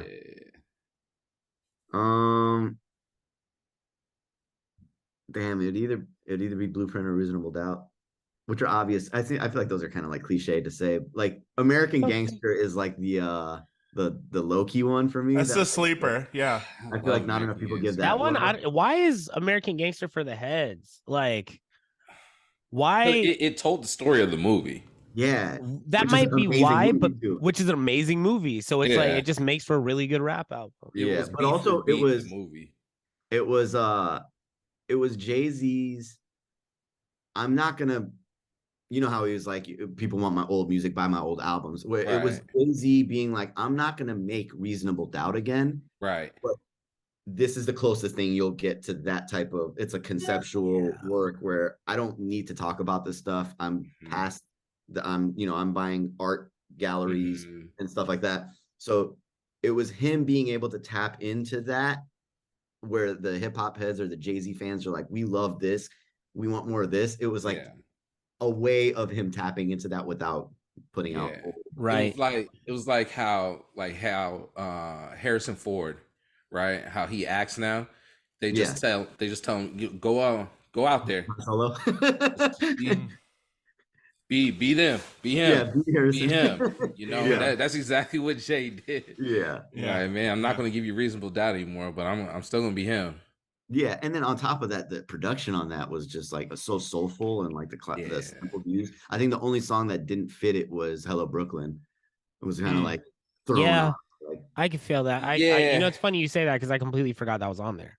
It was weird, like, but it didn't fit the vibe at all. It was just kind of like it didn't fit the vibe, but when you look at it from the movie standpoint, it fit because it was his reemergence at the time during the movie. It was his reemergence and coming back into the streets. Yeah. So because like I said, it was it's the movie beat for beat. Right. Yeah. No, it's a perfect job of telling. It's a great concept album and like a perfect job of telling a story, which you know, Jay-Z, I feel like one of the reasons I love him so much is he's very good at staying on subject and like keeping a theme going, which not many rappers do. Like, you know, like obviously Kendrick is known for it, and like there's certain Yeah, it's artists. kind of an outdated Yeah, trope. yeah, people aren't putting out projects or albums Right. like stuff like that. So it's like Mm. Jay-Z's always known, even with his verses, it's like he sticks to the topic in his verse. He'll have a million bars that are all amazing, but it's not random bar here that has nothing to do with this bar. You know, it's all one It's a poem. cohesive Yeah, it's a cohesive story to there's tell. it's like an essay Yeah. written, you know, poetic form. Lots of So- shades of Slick Rick. Mm. Yeah, without being storytelling, because I feel like that's more of like Without an being art. story. Right. Lots of shades of it. Yeah. Right. Yeah. Like Well, it- that's essentially the problem with Jay-Z, where people were like, I still want the hustler, you know, and you're like, yo, this guy's in a completely different tax bracket. He a tells you in different the hustle now. raps. He's Yeah. It's a like, different hustle. I'm not that guy anymore. I already told Yeah. that story. So Yeah. I'm this guy too. And I'm Yeah. this guy. And you need to respect all of the versions of that guy. That's why I think his verse on God Did is one of his greatest verses of all time. Mm. Because it was Yeah. it was a snapshot of where he is right now, and it embodied everything of what he did before and what he's doing right now, and he puts it all together, and he basically is saying it's the same grind, it's the same Yeah. shit, Yeah. same shit. Can we talk about the fact that there is specific types of hoe? There's like feature yeah. hoe. There's There's B-side hoe. misogynistic hove. There's misogynistic hoe. There's Neptune's hoe. There's Timbaland hoe. There's Just Blaze hoe and Kanye hoe. Yeah. Mm. There's like depending on who we Oh, collaborate. there's married hove too. Don't forget There's that married one. hoe. There's Mm. Jeezy collab hoe. There's father hove. Yep. There's father There's, hoe. there's best of both worlds, Hove. Yeah. My God. Yeah. The hoe. There's best of both worlds hove. the boy is there. Damn. you He's did another say one that's that. like, damn it, Kenny G, you should have told me about this. There was a brief stint of Jiggy hove during the Biggie Yeah. Hove, yeah. Yep. There's There's the fast rapping hove. Yup. In Which the early 90s. People forget, originated. man. People Yeah. forget. Yep. And R.I.P. Big Pun. He did his best to remind us all the time. Mhm. Oh yeah. Mm. I He will did, say though. I will say this because like as I'm getting older, the authentic real life you live this life version of rap to me is just unimportant. I don't care.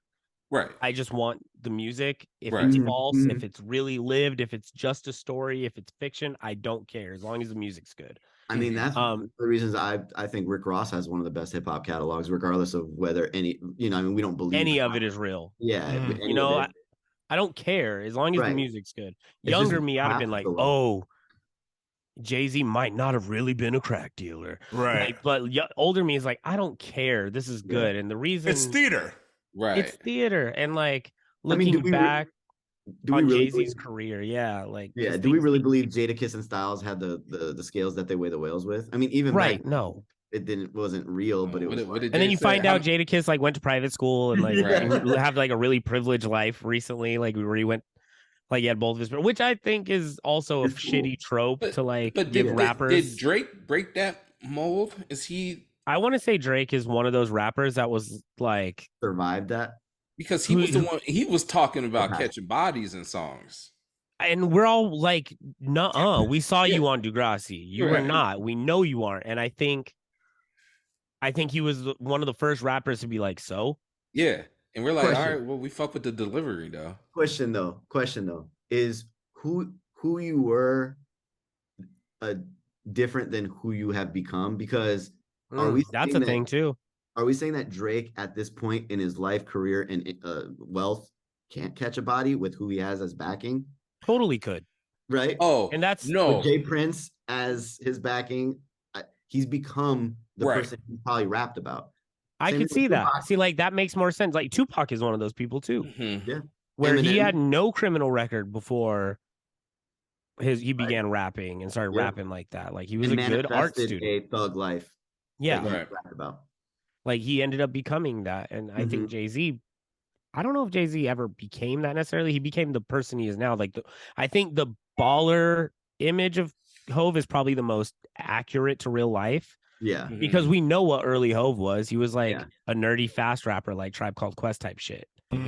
But don't we also hear a lot of stories about his street credibility that like they are like, yeah, this part was real. This was real. I mean, I don't know. I only say this stuff because like doing some recent reading on like the whole Terror Squad,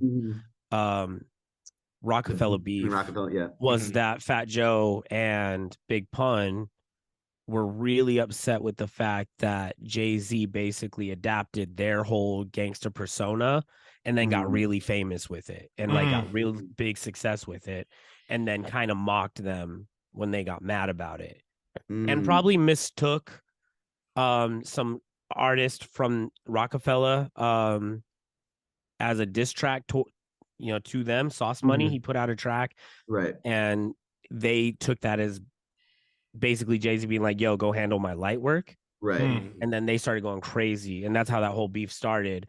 But their whole thing was like, he never lived that life. We live that life. Like Don Cartagena is basically Reasonable Doubt.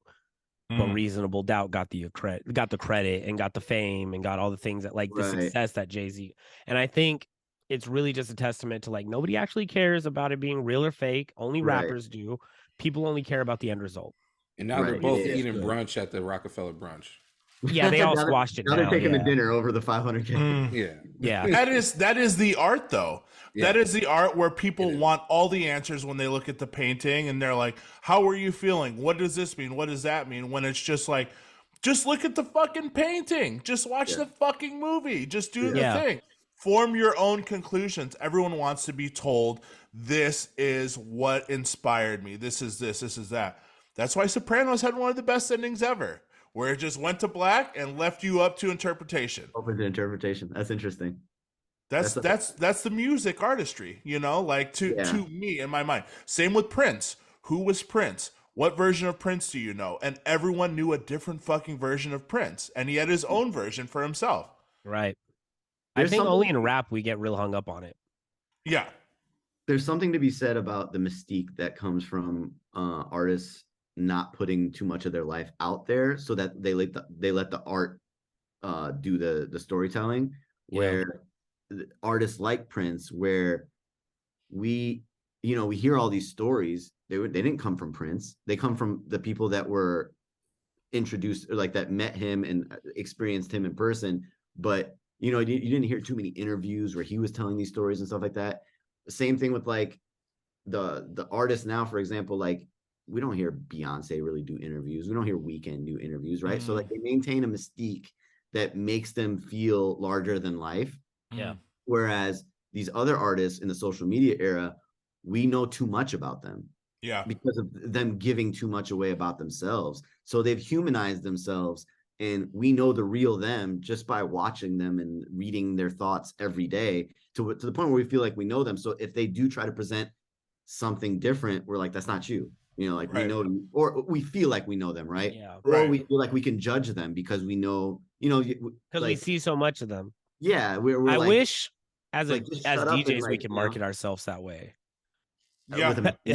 I was talking to somebody who's like on the up and coming end, or not. I don't even want to call it that because it makes it sound like they're not, like they're gonna be massive or something. I just like somebody who's like getting their feet wet and they're like, I don't really like social media. I don't like putting myself out there like that. But that mystique is kind of a luxury you have to afford. Sure. Yeah. You can't do it if you're not massively popping already. No, yeah, absolutely. If you're local, yeah, like even fucking regional, like you will quickly fall out of existence. Yeah. yeah. The mystique is a luxury you have to be able to afford. And man, I wish we could market ourselves that way, but like we have to have a picture in your profile picture. Like you're who the fuck, like you can't have a black spot in your name. Yeah. Like you and like no photos and only post stories photos, type media. shit. Like you have to have shit. You have to have like a history, I guess. Yeah. And you have to be like engaging with your followers. Yeah, we don't have that luxury of. I wish we did. That'd be Yeah. great. That'd be nice. The last person that came out and really did that was ZHU, where people were Oh. like, I don't know who that is. I don't know what, these songs just popped up Salt. and went viral. Salt's a perfect one too. Yeah. I didn't know who no. anyone in Salt was until recently, like a year or two ago. Yeah. And isn't it still some of isn't it it rumored? Cleo? It's Cleo and Kid Sister. Sister. Kid Sister. Yeah. Yeah. But it's still there's a lot of players behind the scene too. Yeah, they don't perform. They don't like, Yeah. they don't do interviews. They don't. So it's kind of cool that like Like they're Cocaine able to- 80s. Cocaine 80s was dope as shit. Even Frank Ocean, like you don't hear about Frank Ocean until Yeah. he does something. Yeah. Right. Like, oh, where's Frank been? Oh, he has a jewelry line out. Like, oh, he's only dropping singles now, and we only That's how know about it. Steve Lacy too, right? Steve Lacy. Well, Steve Lacy posts a lot, but yeah, Does he? Yeah. yeah, he posts a lot. I mean, the greatest hits was Daft Punk. When Daft Punk showed up on the scene, people are like, I don't know. Yeah. And Wasn't Sia doing that for a while too? Sia for sure. Yeah. Yeah. And that's, to me, Sia was for a broader audience. That way you could just be like, I'm everywhere. That's me writing for Rihanna. That's me writing for this. That's me writing for that. The kind of Phantom of the Opera approach. But it's a luxury. Nick, you're absolutely right. It's a fucking luxury. And we're all like, oh, if I didn't have to do social media, I wouldn't even be on the bullshit. Bullshit. Because everyone else is on there and you're seeing what this person's doing, and there's comparisons and there's this, and you're always grinding for the next piece. You'd still be on there even if you were fucking huge, because these other massive celebrities are still on there too, looking at what other people are doing, with the exception of Kendrick. Kendrick just doesn't give a shit, and he put out an album and people are like, what is this? Yeah.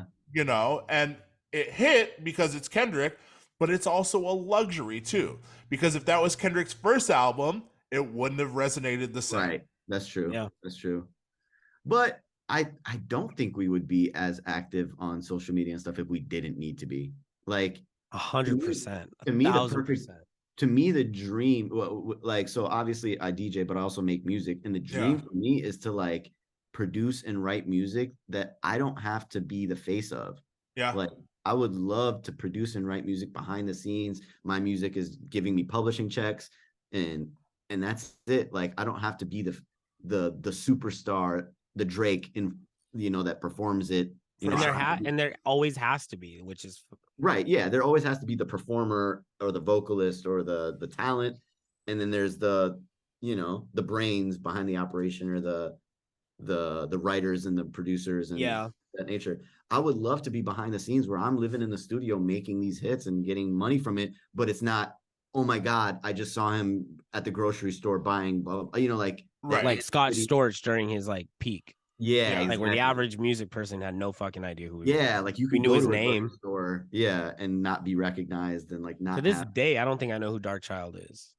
Like if I saw him, I wouldn't be able to. And Rodney Jerkins. Yeah, I don't know what he looks like. Yeah, you do. Or Danger. Yeah, you do. You know what Rodney Jerkins looks like. You seen Rodney Jerkins? Could you pick out No ID from a crowd? No. Mm-hmm. That's crazy. Not at all. That's dope though. Yeah. I would love that. I would love to have that. Yeah. It's just, but also you can get paid for your silence on social media. And I think that's a thing too, where you're making no clue. I think you can make so much money to where you don't even need to be. You don't even want to be on there, Right. Yeah. But it's a monetary thing, because we're always going to hustle until that money is right. Until it comes, and then you're like, cool. And I'm then you off can this. take off. Then you can chill. Yeah. No coming soon announcements. Just yeah. This is done. Yeah. That's. Could you imagine the social media era when like Tupac and Biggie and those guys are alive? Like what artists would have been? I think about that all the time. I think about two thoughts I have in regards to that are, what would they be like if they had lived? Mm-hmm. What would their personalities be now? Mm-hmm. at the age that they would be now, or I Mhm. think what if they got big during this era? Yeah, Like, Tupac would be amazing to follow would on. Tupac and Biggie be like Master P now, where he's just like on social media too much, acting a fool, like just being old man on the internet, doing too much? Yeah, yeah. Or would they? Or hold on, Neek. Uh-huh. Hold on. Would Pac and Biggie be skipping Shannon? And Right? Would they be they like would this? be leading the new Oh. media. Right? Like that would be cool. That would be the coolest version. That would be so dope. That would be the coolest version of them. Like That'd be so dope. even if Fat Joe chilled out and got like a podcast or like was like doing some sort of like rap commentary, like that's, to me, that's the coolest version. Yeah. Yeah. But like, what if they had to pop off now? Busta Well- Rhymes needs to have a cartoon where he's just narrating his stories, Well, I there's would one. love that. right? There's Busta Rhymes is another one of those guys, I who's a think, character. that has character, like literal characters, Mhm. and like telling stories that in my mind as an adult, I'm like, there's no way Busta Rhymes lived Bro, that but life. Busta stayed Switzerland throughout the whole East Coast, West Coast shit, man. Yes, he was very neutral, but like That's if you true. listen to like his solo stuff, out of nowhere, Busta Rhymes was a gangster. You're right. But Like I flip never mode got that stuff, much from his where he's talking music. about beating people up outside the club and like take it outside. There was I feel like he had- gunshots. I feel like he has that anger and rage in him to where, Yeah, and that at one point the because- steroids in him. But leaders of the new I don't- school. Leaders He of the was New he School, was like native- Prince though. He was like artistic, and you would Mhm. see that vision where you're like, this is artsy rap. Mhm. This is packaged to you with these samples and. And I'm not saying, when I say like nerdy rap, I'm not saying like soft. No, Right, no, no, okay. no, No, You're saying no. you're saying backpack though. Like backpack, He was like they backpack. weren't Leaders of the New School gangbangers. was They weren't very like rob backpack. you at gunpoint type of guys. Yeah. Yeah. Like that's the image I get when I think of like Big L, Big Pun, and like Tupac, like Biggie. Like these guys were like would rob you if they weren't famous. Yeah. But I don't think that way about Busta Rhymes and like early Jay-Z. Okay. You know what I'm Okay. saying? Like in my mind, that doesn't make sense. In your mind, you can't wrap that around. I can't wrap that around my head.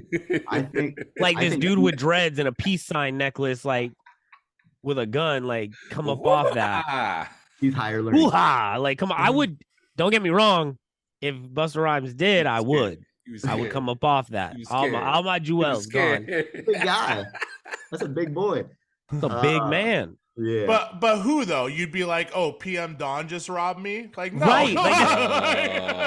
Oh. Straight up. That's what I think. Damn. I have And a so like theory- when he Hey. got into the like the late See, 90s. you're saying because you know Keith Sweat was a gangster though, See, I would have Yeah. never known that because he sings. right? And see that, and that's just, I would have never known that. right. Like there's no, I have no, he ain't singing about the gangster shit. Like Yeah, there's no right. reason. And I'm not saying that it's not possible. It's just his subject matter is different. Yeah. It same is. same as Prince. Same as Prince. Are you gonna sit here and tell me Hooper. Prince was a thug right now? He was a hooper though. I'm He was a saying hooper. I'm saying he didn't do the work himself. But Okay, he got got to take you. care of. I was like, what are you? What are you gonna sit here and tell me like Prince was a 60? I'm saying, man, the people that had careers had it because of Prince, and if they didn't, they fell off. Right, Ooh. right. Good point. Yeah, you know, there was a lot of moving and shaking going on, and then things got real quiet for some people, and you're like, "What? How? Who did that?" And Prince is like, That's what I'm saying. Rap is so interesting because, like, from very early on, the whole thing, and now I think we've gotten away from it. I think it's finally at the point where we're like, it's just music, it's just entertainment. Who Mhm. cares? What they're talking Not yet.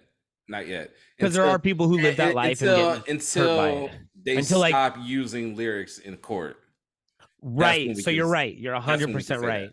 And people Yeah. are really dying from shit they say. yeah, I so mean, it we're- really does. That's specific to like drill, for example, is like that's real. Like Yes.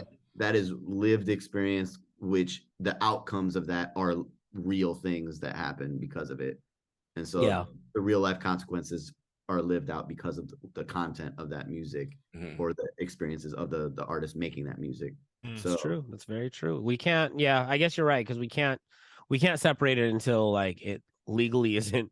Yeah. And I think that's like it's not binding. It's not a confession. It's not, but But like people really do be confessing on wax. yeah, So we they can't. do. They do. saying actual names, government Melly. names. Yeah. Yeah, Nelly like it just- happens all the time. So yeah, I guess we haven't really got away from it. There are Real- times where it's storytelling, and I think we're willing to accept that rather Yeah. as listeners and Yeah. consumers. Real quick, back to what Tupac would be now. I feel Yes, like please. he would be like the movie star that like at the level of like a Will Smith or like, Yeah. I feel like Yeah, he yeah. would transition to the movie star Yeah. side of the Yeah. career. and Yeah, away would from- Tupac have become more of an actor? Do you guys think? Absolutely. Yeah. Absolutely, 100%. Yeah. Less I think- music, more acting? I think Absolutely. Pac would have been the greatest crossover. Because he Mhm. was a Rap theater to kid, acting. right? In Yeah. high school? Isn't that why he went to that They were art actually school? trying He to was throw an him actor? roles for Yeah. that, they were trying to throw him bigger and bigger roles before. Yeah. Yeah, because his acting thing kind of just got going towards the end of his Yeah. life, right? Like, Mhm. so I wonder what he would have happened. Because, like, looking back, totally objectively, Poetic Mhm. Justice wasn't a good movie, but because Tupac and Janet were in it, Mhm. it got all the praise, and it's like a Mhm. cult classic. Yeah.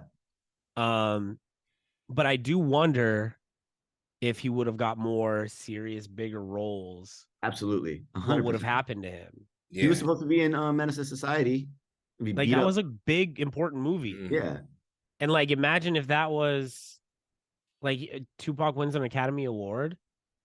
Oh, he Like, was that's definitely good. crazy. And he was a really good actor, anyways. I mean, like, Right. Yeah, he was good. He like Right. his movie. The movies, I don't think Tupac movies are good movies, but because Tupac is good in them. yeah. There Does you that go. make sense? That makes a lot of sense.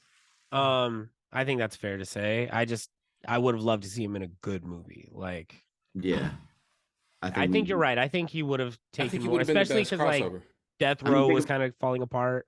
I think about like just in entertainment in general, that's a huge trend among rappers is like looking at music and rapping as a means to an end, like and like 50 Cent, for example, like his last album was how long ago? Now he's established himself as a TV show producer Mhm. to where he's like a mogul within TV now. Yeah. Same with Ice Cube, like Mhm. it's like rappers like that have legendary status in hip hop aren't looking back. They're not they're not like, let me put out an album now. They're like, Yeah. why?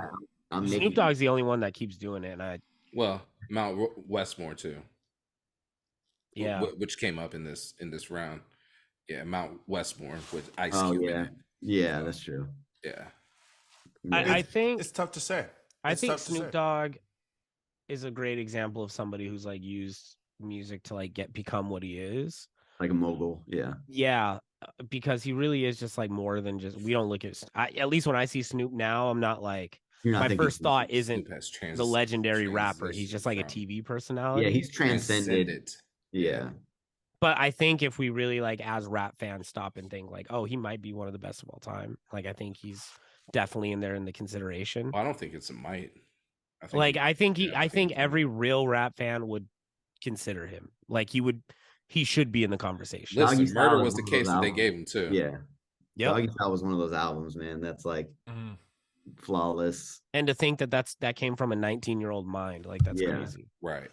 But even drop it like it's hot. Even new stuff, Yeah. he still Yeah. resonates with the young crowd. You could play that tonight, Yeah. and the crowd would still go off. Like it Even exceeded experimental, generations. Yeah. Sensual Seduction, even. yeah. Yeah. Oh Oh, yeah. yeah. Yeah. Yeah. Not Yeah. a type of song that Snoop you would associate with Snoop. Right. Yeah. That does well. Blog era Snoop. People forget. era. Yeah. Yeah. One You know, time. like, Right.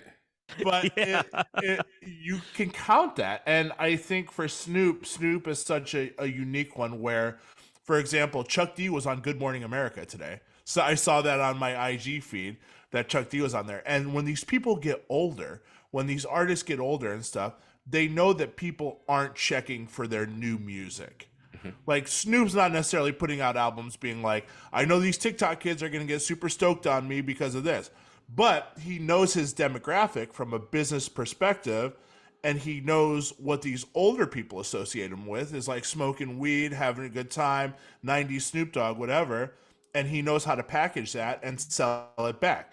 like doing a Bic ad for smoking, you know, for Bic lighters. Right. Like fucking genius Snoop marketing. Oh, he's He leaned amazing. all the way into that, you know, like the Martha Stewart thing. You know, Right. like one of these people is a convicted felon, the other Snoop Dogg.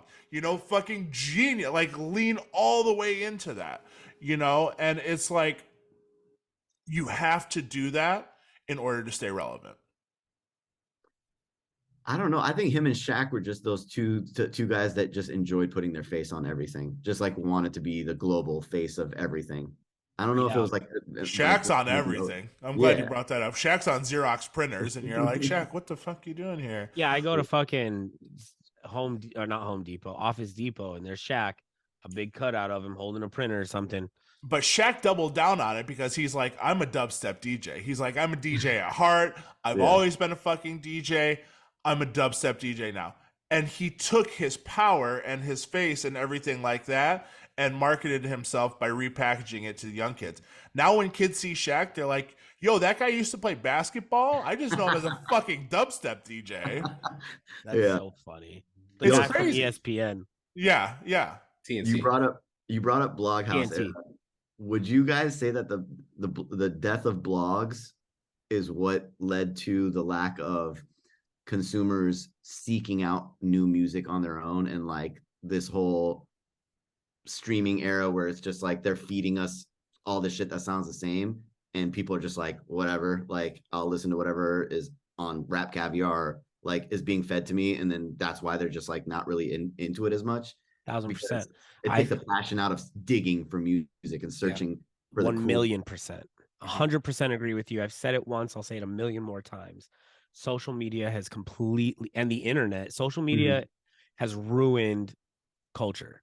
There is no modern culture that can really stick around, like of subculture, I should say, because nobody has to fish anything out. Nobody can really be a true, because everything is at your hand. Like, yeah, everyone has everything. Everybody has everything. Nobody's up on anything truly. And you can't put anybody onto anything because they're so fixated on what they're on.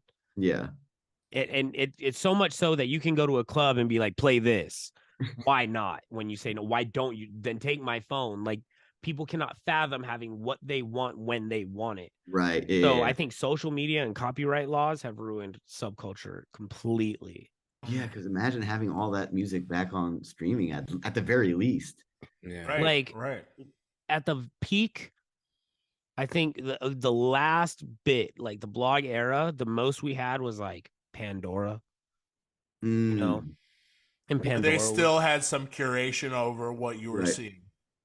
Was that had was curation, but it was very algorithm. limited. It had ads. It was algorithm, yeah. But they could only direct you in, you know, one direction. Right. So you still had to, like, to get cool shit, you had to go get MP3s. And like, so like even MP3s is like, I don't know how to, it's like, it's not physical, obviously, but it's the last piece of physical media where it takes up space on a hard drive. And now we don't need MP3s. Yeah, we don't even have that sense of, and that was to me the end of music holding value. It was like there's still, well, I shouldn't say that because there's still a market for people buying Obviously records and vinyl, but like it just shows the true testament of why people buy records and vinyls, because they want to hold, they want to open the packaging, they want to hold, like be able to like own something that is like valuable to them. But like when you strip that away and it's like, we don't, like you said, like these things that we're streaming, we don't own it. It's not on our, like, it's not on any medium that we can own. They can take it away from us at any point, like they did with Death Row, you know, Death Row's entire catalog. They take it away from you. It's no longer yours to keep. So it loses its value when it doesn't have that memorabilia aspect to it. Like if you can't sell it as a merch, like if you can't go to somebody's concert and get it signed and autographed, it doesn't hold that value anymore. So like people don't have that same experience of what we used to have of like going to a record store, buying the record and like opening up the packaging and like checking the liner credits to see who wrote whatever, or like who's involved in the songs, and then like just really consuming it, playing it over and over and over again. They don't have that with these current mediums, and so it's lost its value. Like the music that they're putting out has lost that value almost. Yeah. I think we're going to run into a revival for a lot of things. And this is going to sound weird, and I kind of want to work through this idea out loud.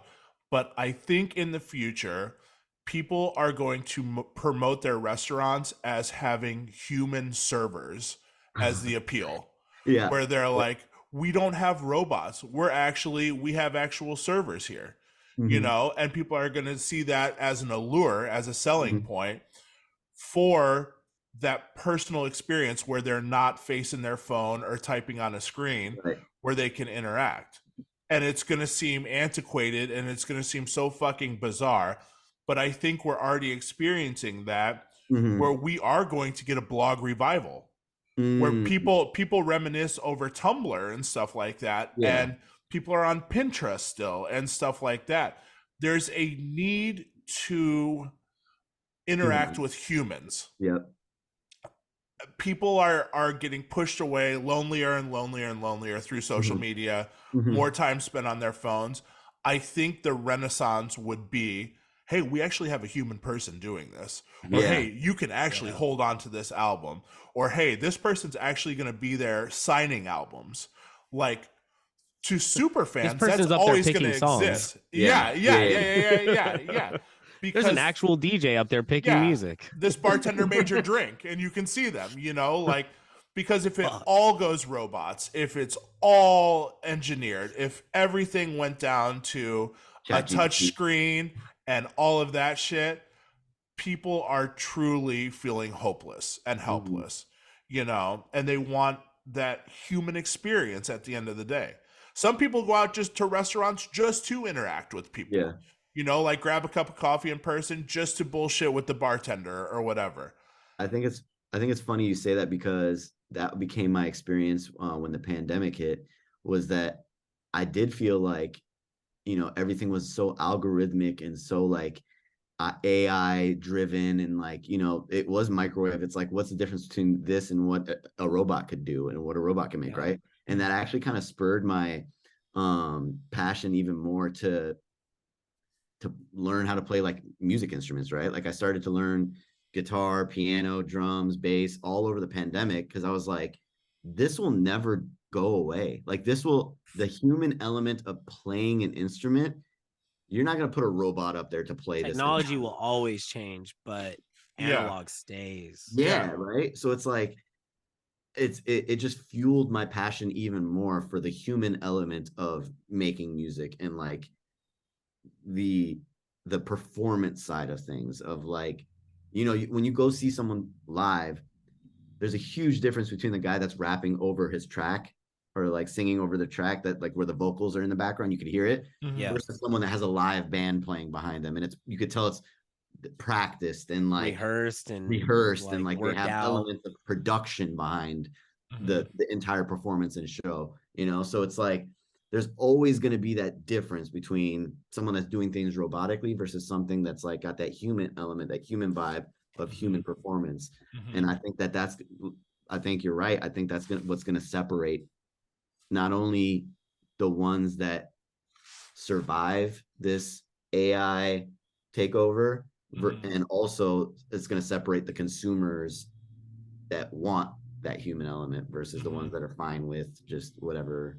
And that truly is the determining factor of all this shit, is what the consumer and I mean the consumer at the bottom of our fucking desirability. LCD of it, yeah. Like the fucking person that is cool with the $7 Starbucks drink and the fucking compilation music that plays there. Like, who does not give a fuck what is playing in their car. That consumer, if they're cool with, you know, playlist playing in the club or something like that, that's, I think, is what we should worry about.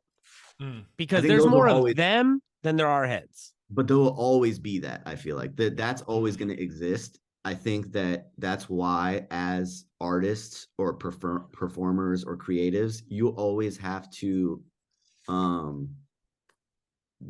not target market, but like target your niche, which is why I was saying, true, like, being able to say no to gigs is a beautiful thing, because you can focus on your niche. You can, you know, you can, like we said, you can make a lot of money playing for 1,000 people that all are casual consumers, lowest common denominators that are fine with whatever. You play the new Miley in the club, it's fine, they'll love it.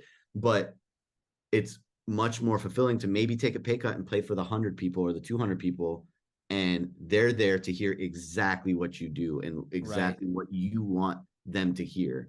And they're open to learning new music, they're open to digging, they're open to like, oh shit, I've never heard this before, what is that? Shazam that, that's my new favorite artist, my new favorite song, I'm gonna go deep dive and go down a rabbit hole of this artist that this DJ introduced me to. And like, if you position yourself in a way that you're focusing on a niche, those 10 loyal fans are far more valuable than the 1,000 casual consumers that might never check for you again.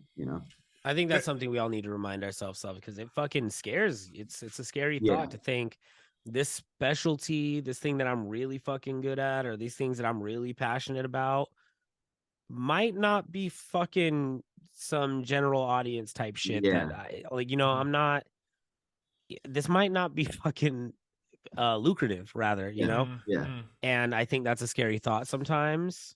But you're right, like I think you're better off serving your niche than trying to make your shit palatable for everyone. I've actually thought about, like, when I put out music, I'm like, would I be shooting myself in the foot if I decided not to put it on streaming platforms like Apple Music, Spotify, and Tidal, and only put it out in physical, or only put it out, let's say, on Bandcamp or something like that? Right. Yeah. And like, be like, you got to work a little bit to hear this or get this. It's not just going to be something that you could I'll just hop on this app that I'm already paying a subscription for. I'm going to listen to it and then maybe never listen to it again, just because, it's not for you. It's for the people that are like, yo, there's a limited quantity. We need to go get that. Yeah. You see what I'm saying? You build the demand. Yeah. Even if it's a limited demand, it's a demand. You know what I mean? That's what, like, NFTs prove that, though, that people want something tangible. Like that they can hold on, even if it's just a JPEG or whatever. They're like, this is mine. Intellectual property is fucking huge to people. And so there's still that desire.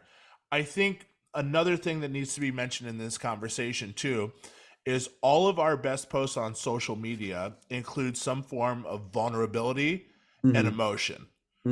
Those posts where you're like, hey, I took a fucking L, but I'm here to say that I'm, for me, it's been sobriety. Every year that I post, I'm another year sober. People are like, yo, fucking incredible. And they'll like that because of that human emotion aspect. People want to see the journey. They want to see the progression more so than something AI soulless. Yeah. And I think too, that's what keeps people coming out and filling seats. Like when artists start the song over, when they stop the song live and they're like, oh fuck, we fucked that up, let's start over. And the crowd fucking roars. Yeah. Like there's those moments of emotion that you fell in love with that artist in the first place. That was your heartbreak song. That was your success song. If I'm doing well, I turn this song on. Yeah. That emotion, that day-to-day emotion for everything, for a breakup, for a new relationship, for this, for a new job, all of that. That's why we fell in love with this shit in the first place and wanted to share it with other people as DJs. Where you're like, yo, listen to how fucking sad this Frank Ocean song is, or something like that. And then somebody else is like, yo, that's sad. What else do you have like that? And then you're like, oh, hold on. I got this, this, and this, and this. That's the DJing. That's the human aspect of this whole fucking thing that we do. And that's my one hope, that AI will never replace humans, is that artificial intelligence, by design, when it's programmed, it's perfect. You can't have that. Humans are imperfect. We make mistakes. We fuck up. You can't program, hey, by the way, you're going to fuck up here. You're going to make this mistake. You're going to mix massive perfectly. Yeah. Like Neek's in the crowd looking at him like, fuck, I'm out of work. Yeah, it's like way too extensive to program that variable of human imperfection into AI, to where it's always going to be that the human element of human error, human mistake, imperfection, and infallibility, versus this thing that's just programmed to do exactly what it's programmed to do. You know, and that's my one hope, that there's still a demand for this, because we are human and we want what we can relate to, that they won't switch over to that, you know. That's my one thing keeping me going, to know that, hey, you can't replace a soul with a robot. And 30,000 songs on Spotify being added every day. Dude, that curation is becoming so much harder these days. And just to tie it back to your original thought, like, I feel like streaming platforms have become that thing. Remember when iTunes, like like buying albums, buying MP3s through iTunes and Napster was like the reason a lot of artists were like, that's what they were worried about, like Metallica and all that thing. Yeah. Spotify and like streaming services like that are actually what that threat was. Yeah. And which was a solution to what they thought was the problem. Right. Yeah. And like, so that's actually the problem now. It's like, no, like very rarely are albums feeling important. Yeah. And like music feels important. Like, so, and I think that's why, to tie it even further back in this conversation, when we talked about how so many DJs are just kind of playing old music, like regardless of the genre, dance, top 40, open format, whatever, people are kind of just running big tracks of the last 10 years, maybe even further back in my case, like, just because nothing really sticks. Yeah. It's hot for the moment. And I think that's what it is. You just throw in the songs that are hot in the moment into your usual set, and then you erase them in 6 months and put the new ones in. Yeah. Yeah. I love this conversation. I could talk about this shit all fucking day. This is stuff I nerd out about all the time. Yeah. Yeah. You know, it's weird, like DJ conspiracy theory shit. Like, it's fun. We do have a couple questions that we always ask before we ride out into the sunset. First of all, I'm going to say before we get to the end of the episode, we have to have you back. We're going to we're going to have another chat with you, because this has been so enjoyable. I've thoroughly enjoyed this conversation. I appreciate you guys, especially like the guys you've had on this podcast. For me to be on here is an honor. Like, the people you've had on here, for me to even be on the same podcast is dope. Like, oh, man, thank you, bro. We thank you. We thank you, man. Yeah, it's just I feel cooler. Do not cut yourself short. You are absolutely one of those cool guests. Yeah, absolutely, absolutely. Nick, what you got? So what we do around these parts is we like to set our friends up with endorsement deals from fast food conglomerates. We are no stranger to corporate food around these parts. What is the Paimon meal and where is it? I think I would jump in the fried chicken sandwich battle. I think I would Popeyes had the craze and then everyone wanted to follow up. Yes. I would go with a sleeper place that would actually be so my first job ever when I was 15 years old, the job that allowed me to save up to buy my first pair of turntables was Burger King. We gotta help Burger King. They helped you. You gotta help them. Yeah, so I would do a fried chicken sandwich for Burger King that would have, like, spicy mayo and the works, and details. This is we need this more. Is yours. I need a full ingredient list, drink and side. So it would be toy if you're going that route. Hey, there you go. A Paimon action figure. Yeah. It would be a spicy chicken sandwich. We're using thigh, not breast. A spicy chicken sandwich, crispy. Is the spice, is it coming from the sauce or the chicken? Both. Love that. Yeah. The same damn time. It's got a spicy crust, right? Which I love. So I'm a foodie. I love cooking too. So I love actually making exactly what I'm talking about. So I would have the spicy recipe for the chicken itself, and then add the spicy mayo on top of that, a few pickles, a little bit of honey, right? A little heat and sweet. Yeah. And then, serve that with some crinkle fries. Ooh, Change it up. The only crinkle fry meal at Burger King is going to be on the Paimon meal. That's good. Yep. And then a side of ranch, the Midwest thing. Yeah, hell yeah. What's the drink? What do we? It has to have a drink. Yeah, you can't choose any drink. Drink. Ooh, that's a good question. So I'm one of those guys that like when I hit the fast food place, that's the only time certain drinks hit, and then I don't drink them like when I'm at home. Might be a root beer. Root beer, yeah. One choice. It's like a fast food place. What kind of root beer do they have over there, Nick? Ooh, are they a Coca-Cola or a Pepsi company? I think they might be Pepsi. Their mug? Is it Mug? No, it's Barks. It's Barks, right? Barks. Yeah. Well, yeah, Barks is Pepsi. Coca-Cola, isn't it? Barks is Coke. Mug is Pepsi. Burger King dropped Pepsi for Coke in 1990. Recent So, news. Recent yeah. news.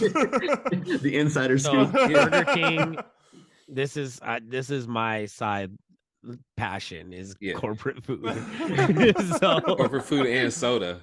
yes, Yeah. so we love it. Falls right in there. So you will be drinking Barks, Okay. which is the So Barks- superior Yeah. of It the is. root beers. So spicy chicken sandwich with some spicy mayo honey and some pickles, crinkle fries with a side of ranch to dip it in, and Barks root beer. Fire. Boom. Hell yeah. That's the Fire. Paimon. That is You a know why fire. Mug is some bullshit?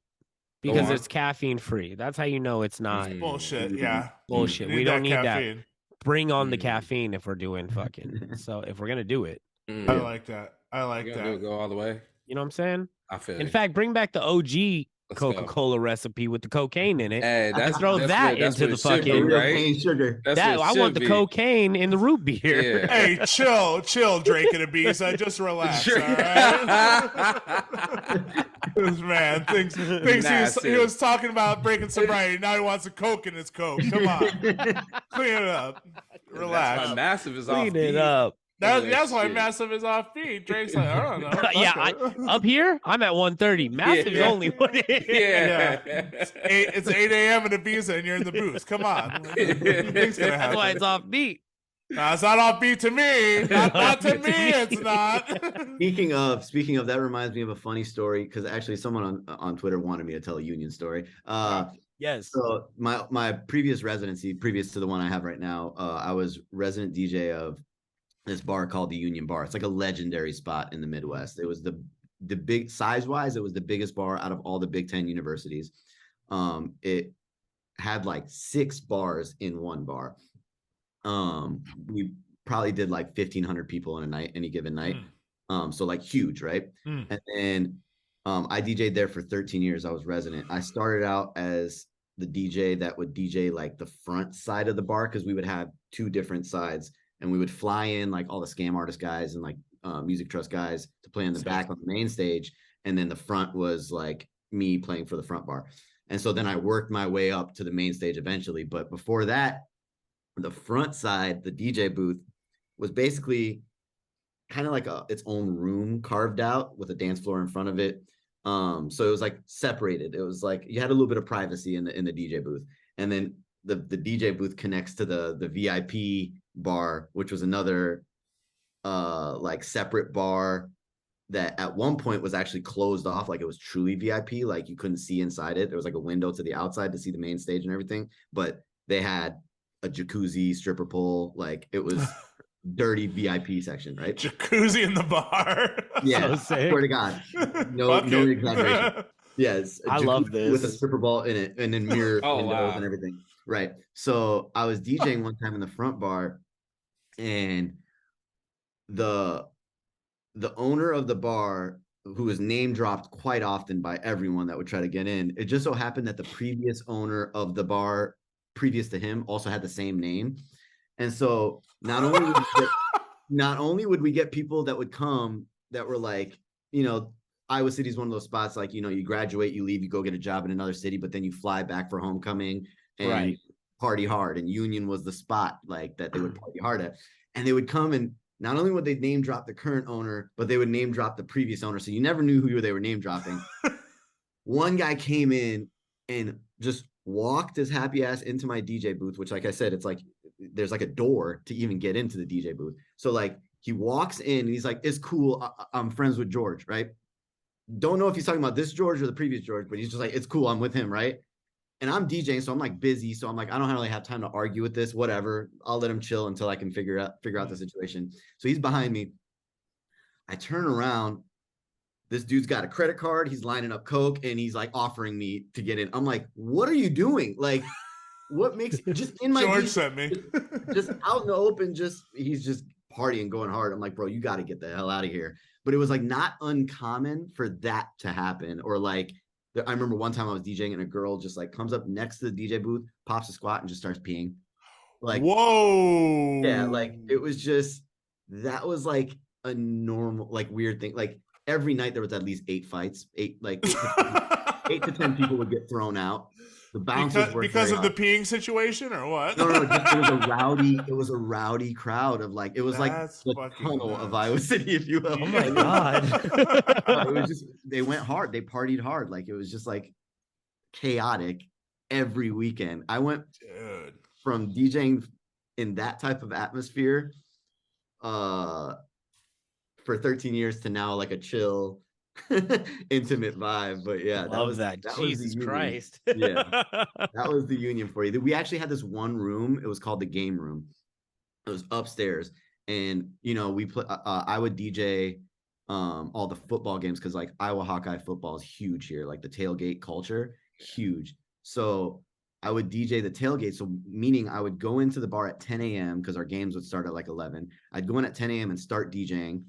We'd play the games on all the screens, and then I'd play during commercials and then play a set during halftime and then play a set after the game.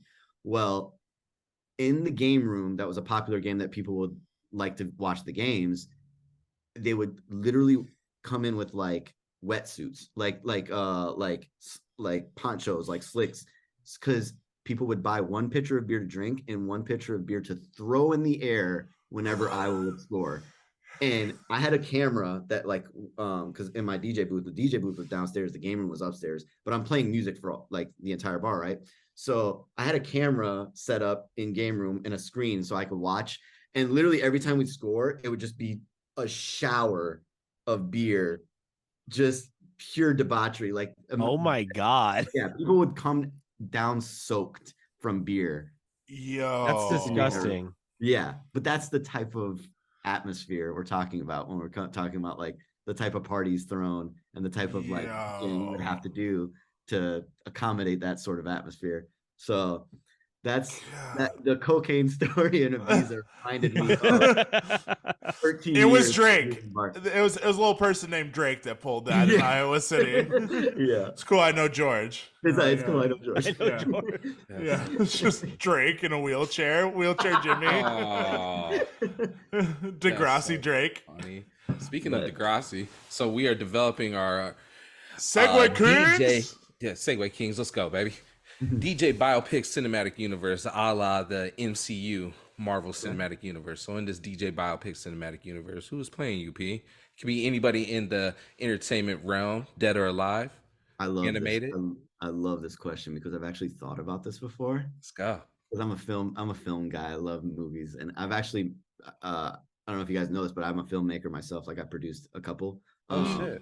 I did a documentary about myself, but then I also did a short film for like a music, like a Lemonade type thing for like a project that I did. I made an album that was a concept album, and I also made a film to go with it. Anyways, so I love film. I think I would need 2 actors, one to play young me and one to play current me.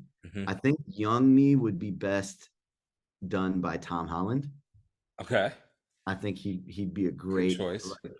Great choice. Guy with great range that plays that young, youthful persona like that. There's like could play the cool guy, the artistic guy.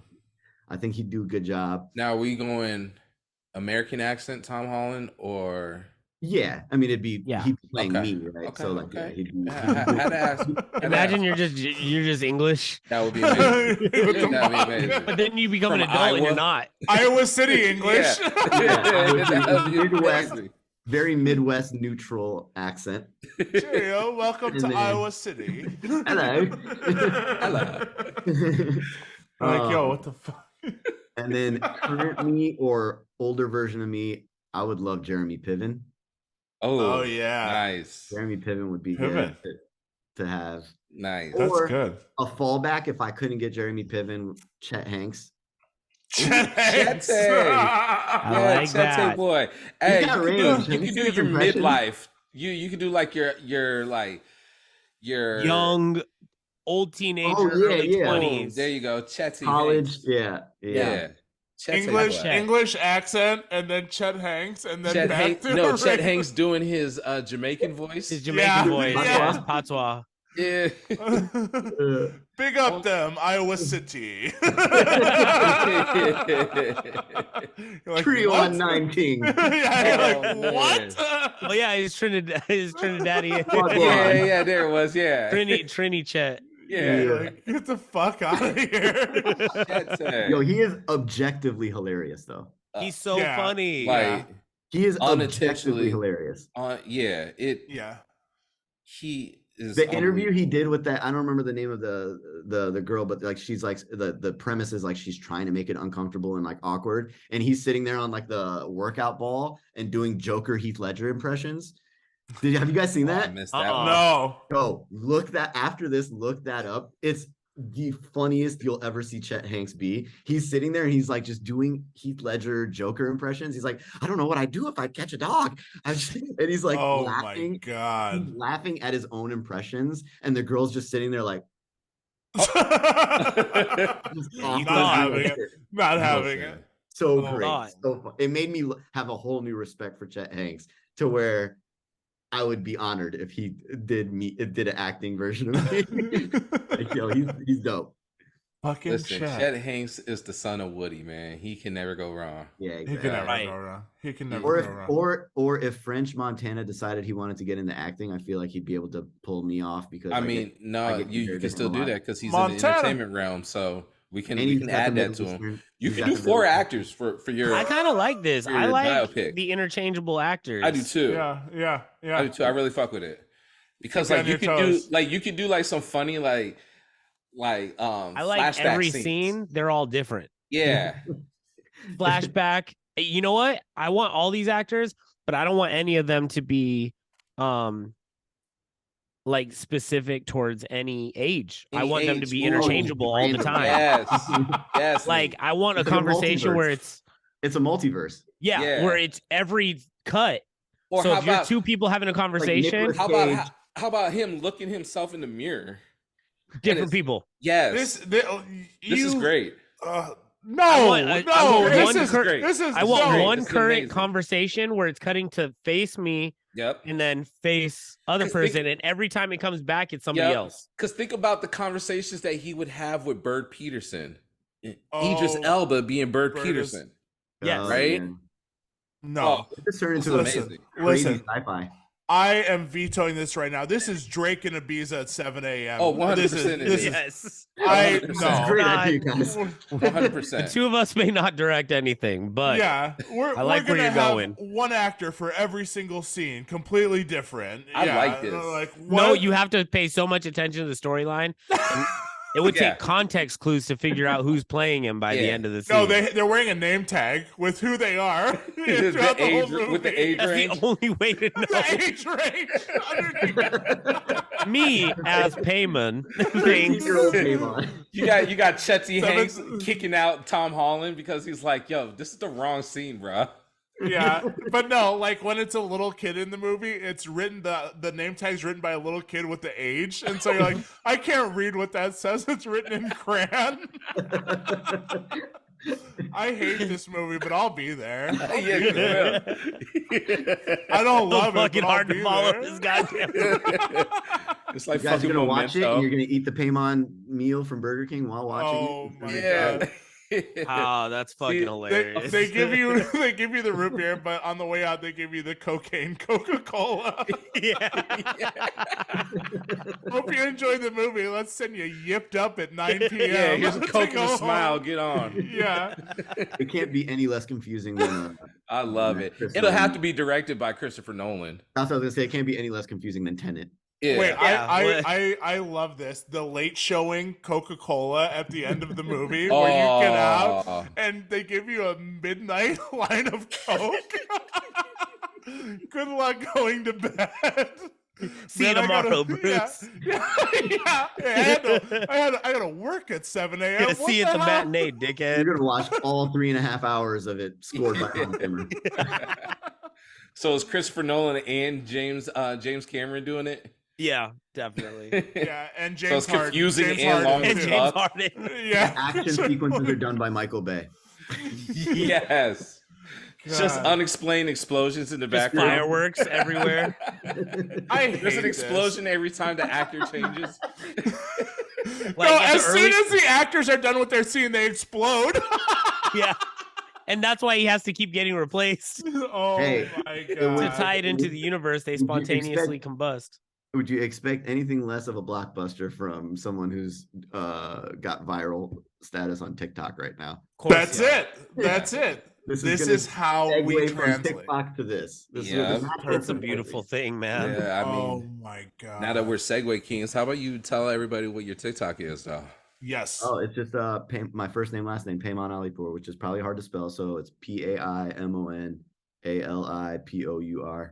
So it's same on IG. Same all on my IG, socials, right? I've transitioned Okay. from DJ Paimon to Paimon Alipour so that it's the government now. Yeah. Yeah. Well, I'm gonna make a request that you change your profile picture on Twitter to Chet Hanks for the Yes. next couple of days, Yes. just to Yes. keep people on their toes. Yes. And they'll be like, I don't know what the hell's going on with this Right. guy, but he's For doing sure. it. Such a fun fucking interview. Thank you for joining Yeah, us, man. man. Thanks, man. Thank you. Yeah. I do want to give one special shout out before we roll out to we met a couple avid listeners on the show Oh, yeah. this weekend. And some really cool dudes. We met DJ Daz down in LA. Just the biggest sweetheart. Listens to every single episode. I want to give him a big up from Iowa City, Mandem, Iowa City. We out here. Shout out. And I also want to give a shout out to his buddy Big Mike. Shout out. Who's also a DJ as well. I know these guys will be listening. They did say they listen to the show every day when it comes out. Yeah, day. man. That was crazy when you told me that. They're like, yeah, we just listened to the last episode. And they did ask me about Neek's third nipple. So I don't know if they asked Neek because Neek met them. Oh, neat. met Did they them the ask you next about night. the third nipple? Do you guys Yeah. always drop on the same day? I mean, we try to. We try to. It's loose. Try. It's loose. Loosely It's- drops on the Mondays. same day. It's very similar to the movie you're making. You know, it's kind of it is what it is. Yeah, it's very confusing. The release day is rolling deadline. No, they asked Nick a bunch of questions. They asked me some great questions too about what's on my rider and what's my mixer and everything like that. So just super cool dudes. Like to give a shout out to people that rock out. with us. Shout So out. Trav, where can they find us, by the way, before we roll out here? Yo, you can find us on YouTube, 515. What the fuck? Where do we find us? Dude, I was about to be like, yeah, what's That's happening? number We do this 5, at the that's beginning of the ON, show. That's the number 5 on YouTube. And when you get there, go ahead and hit the like, hit the subscribe, and ding the bell to be notified every time we're going to drop. It's just that easy. It It's just that is. It easy. really is. P, anything you want to promote before we roll out? Sure. I do offer DJ lessons for those that are looking to get into DJing or see my content on social media, on TikTok or anything like that, and think it's cool and want to delve into the art of DJing. I do offer one-on-one online virtual training on my website, so paimonalipour.com. And I kind of try to teach my way and my philosophy of DJing and the thoughts that go through my mind when I learned, and the things that I focus on and what I feel is important to making a dope DJ. And so that's my approach on how I teach. I enjoy teaching, so that's something to offer. So if anyone's interested, book a session. Yeah. Hell yeah. Fuck yeah. Oh, Here for that. before we go, who you got for the Super Bowl? My girlfriend's family is they're Chiefs fans, so Okay. I don't really watch. I'm not an NFL guy. I'm more of a NBA guy. Yeah. Okay. So yeah, so Lakers are my squad, and since they suck right now, I haven't really actually been following this. Hey, season. they're gonna have a big trade coming through, man. Yeah, I heard. Big I trade. It's heard. done. Didn't it? Isn't it Oh, done? did it go through? It's finalized. I'm pretty sure I saw it pictures is. of him in a Laker jersey. I Oh, saw. okay. Okay, I saw wasn't sure if pictures. it went through or not. That Okay. that trade is done. That Dang. trade I try not happened. to get my Three. hopes up. I try not to get my hopes up, because with the Lakers and when it comes to trades, there's always Listen, this might be a hot take, but it's hard to get your hopes up in the NBA right now when everybody is blowing a 20 fucking point lead, no Yeah. matter what. Yeah. Everybody's good. It doesn't matter what team. Oh yeah, everybody's gonna have a 40-point night at some point. I was now. gonna say every game is a 40-point game from somebody. It's Yeah. crazy. It's kind of wild. Yeah. I don't. I'm not a Lakers fan, but I will say, because I hate them so much, I love when they're in the playoffs.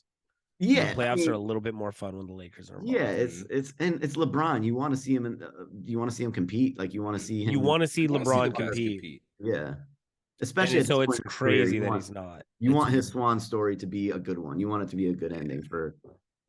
He's gonna have a few more years though. So he's gonna be there for a minute, and I want to see him play with his son. I think that would be dope to see him on the same team as his son. Rumor has it that his son might be coming out here to Oregon to play. I saw that. Yeah. That was one of his picks. Yep. That'd be dope. That boy's gonna play wherever the fuck he wants to, which is Yeah. crazy. Yeah. And he's He's like a set up. 4.0 student too. Oh, Yeah, he's he's set for fine. life. Yeah. Yeah, he's going wherever he wants to go. He's doing whatever. Like LeBron changed the game in that essence where he put power in the hands of the stars and the athletes, Mhm. where it should be. They're the talent. Yeah. Mm. Yeah. Fuck those old white rich motherfuckers that own the teams. Colin, he's Yeah. not looking at you, bro. That Someone Don't worry about it. said all the NBA players now are a bunch of DoorDash drivers. Oh yeah, they said that about Who said Dallas. that? Trox? I think Trox It said was that. Trox that said that about Dallas. It's easy to put up 40 when you're playing a bunch against DoorDash drivers. Yeah, it was actually 71. Easy put up Yeah. 71 when you have DoorDash drivers, Yeah. but That's really funny. I don't want to actually, say that because fucking The plumbers Devin that Booker were did that training to there. Boston like just 2 years ago. Literally Yeah, put up that's like true. an insane like 60, 70-point game. I was like, how the fuck? Listen. if you don't recognize the DoorDash driver, you're the driver. Hey, we can end it right there. Pack it up, yo. Back it it up. up, man. We'll be back next week with a brand new guest talking about DJ ass shit. We'll see y'all next week. Everybody go check out Paimon. Until then, Peace. Thanks, guys.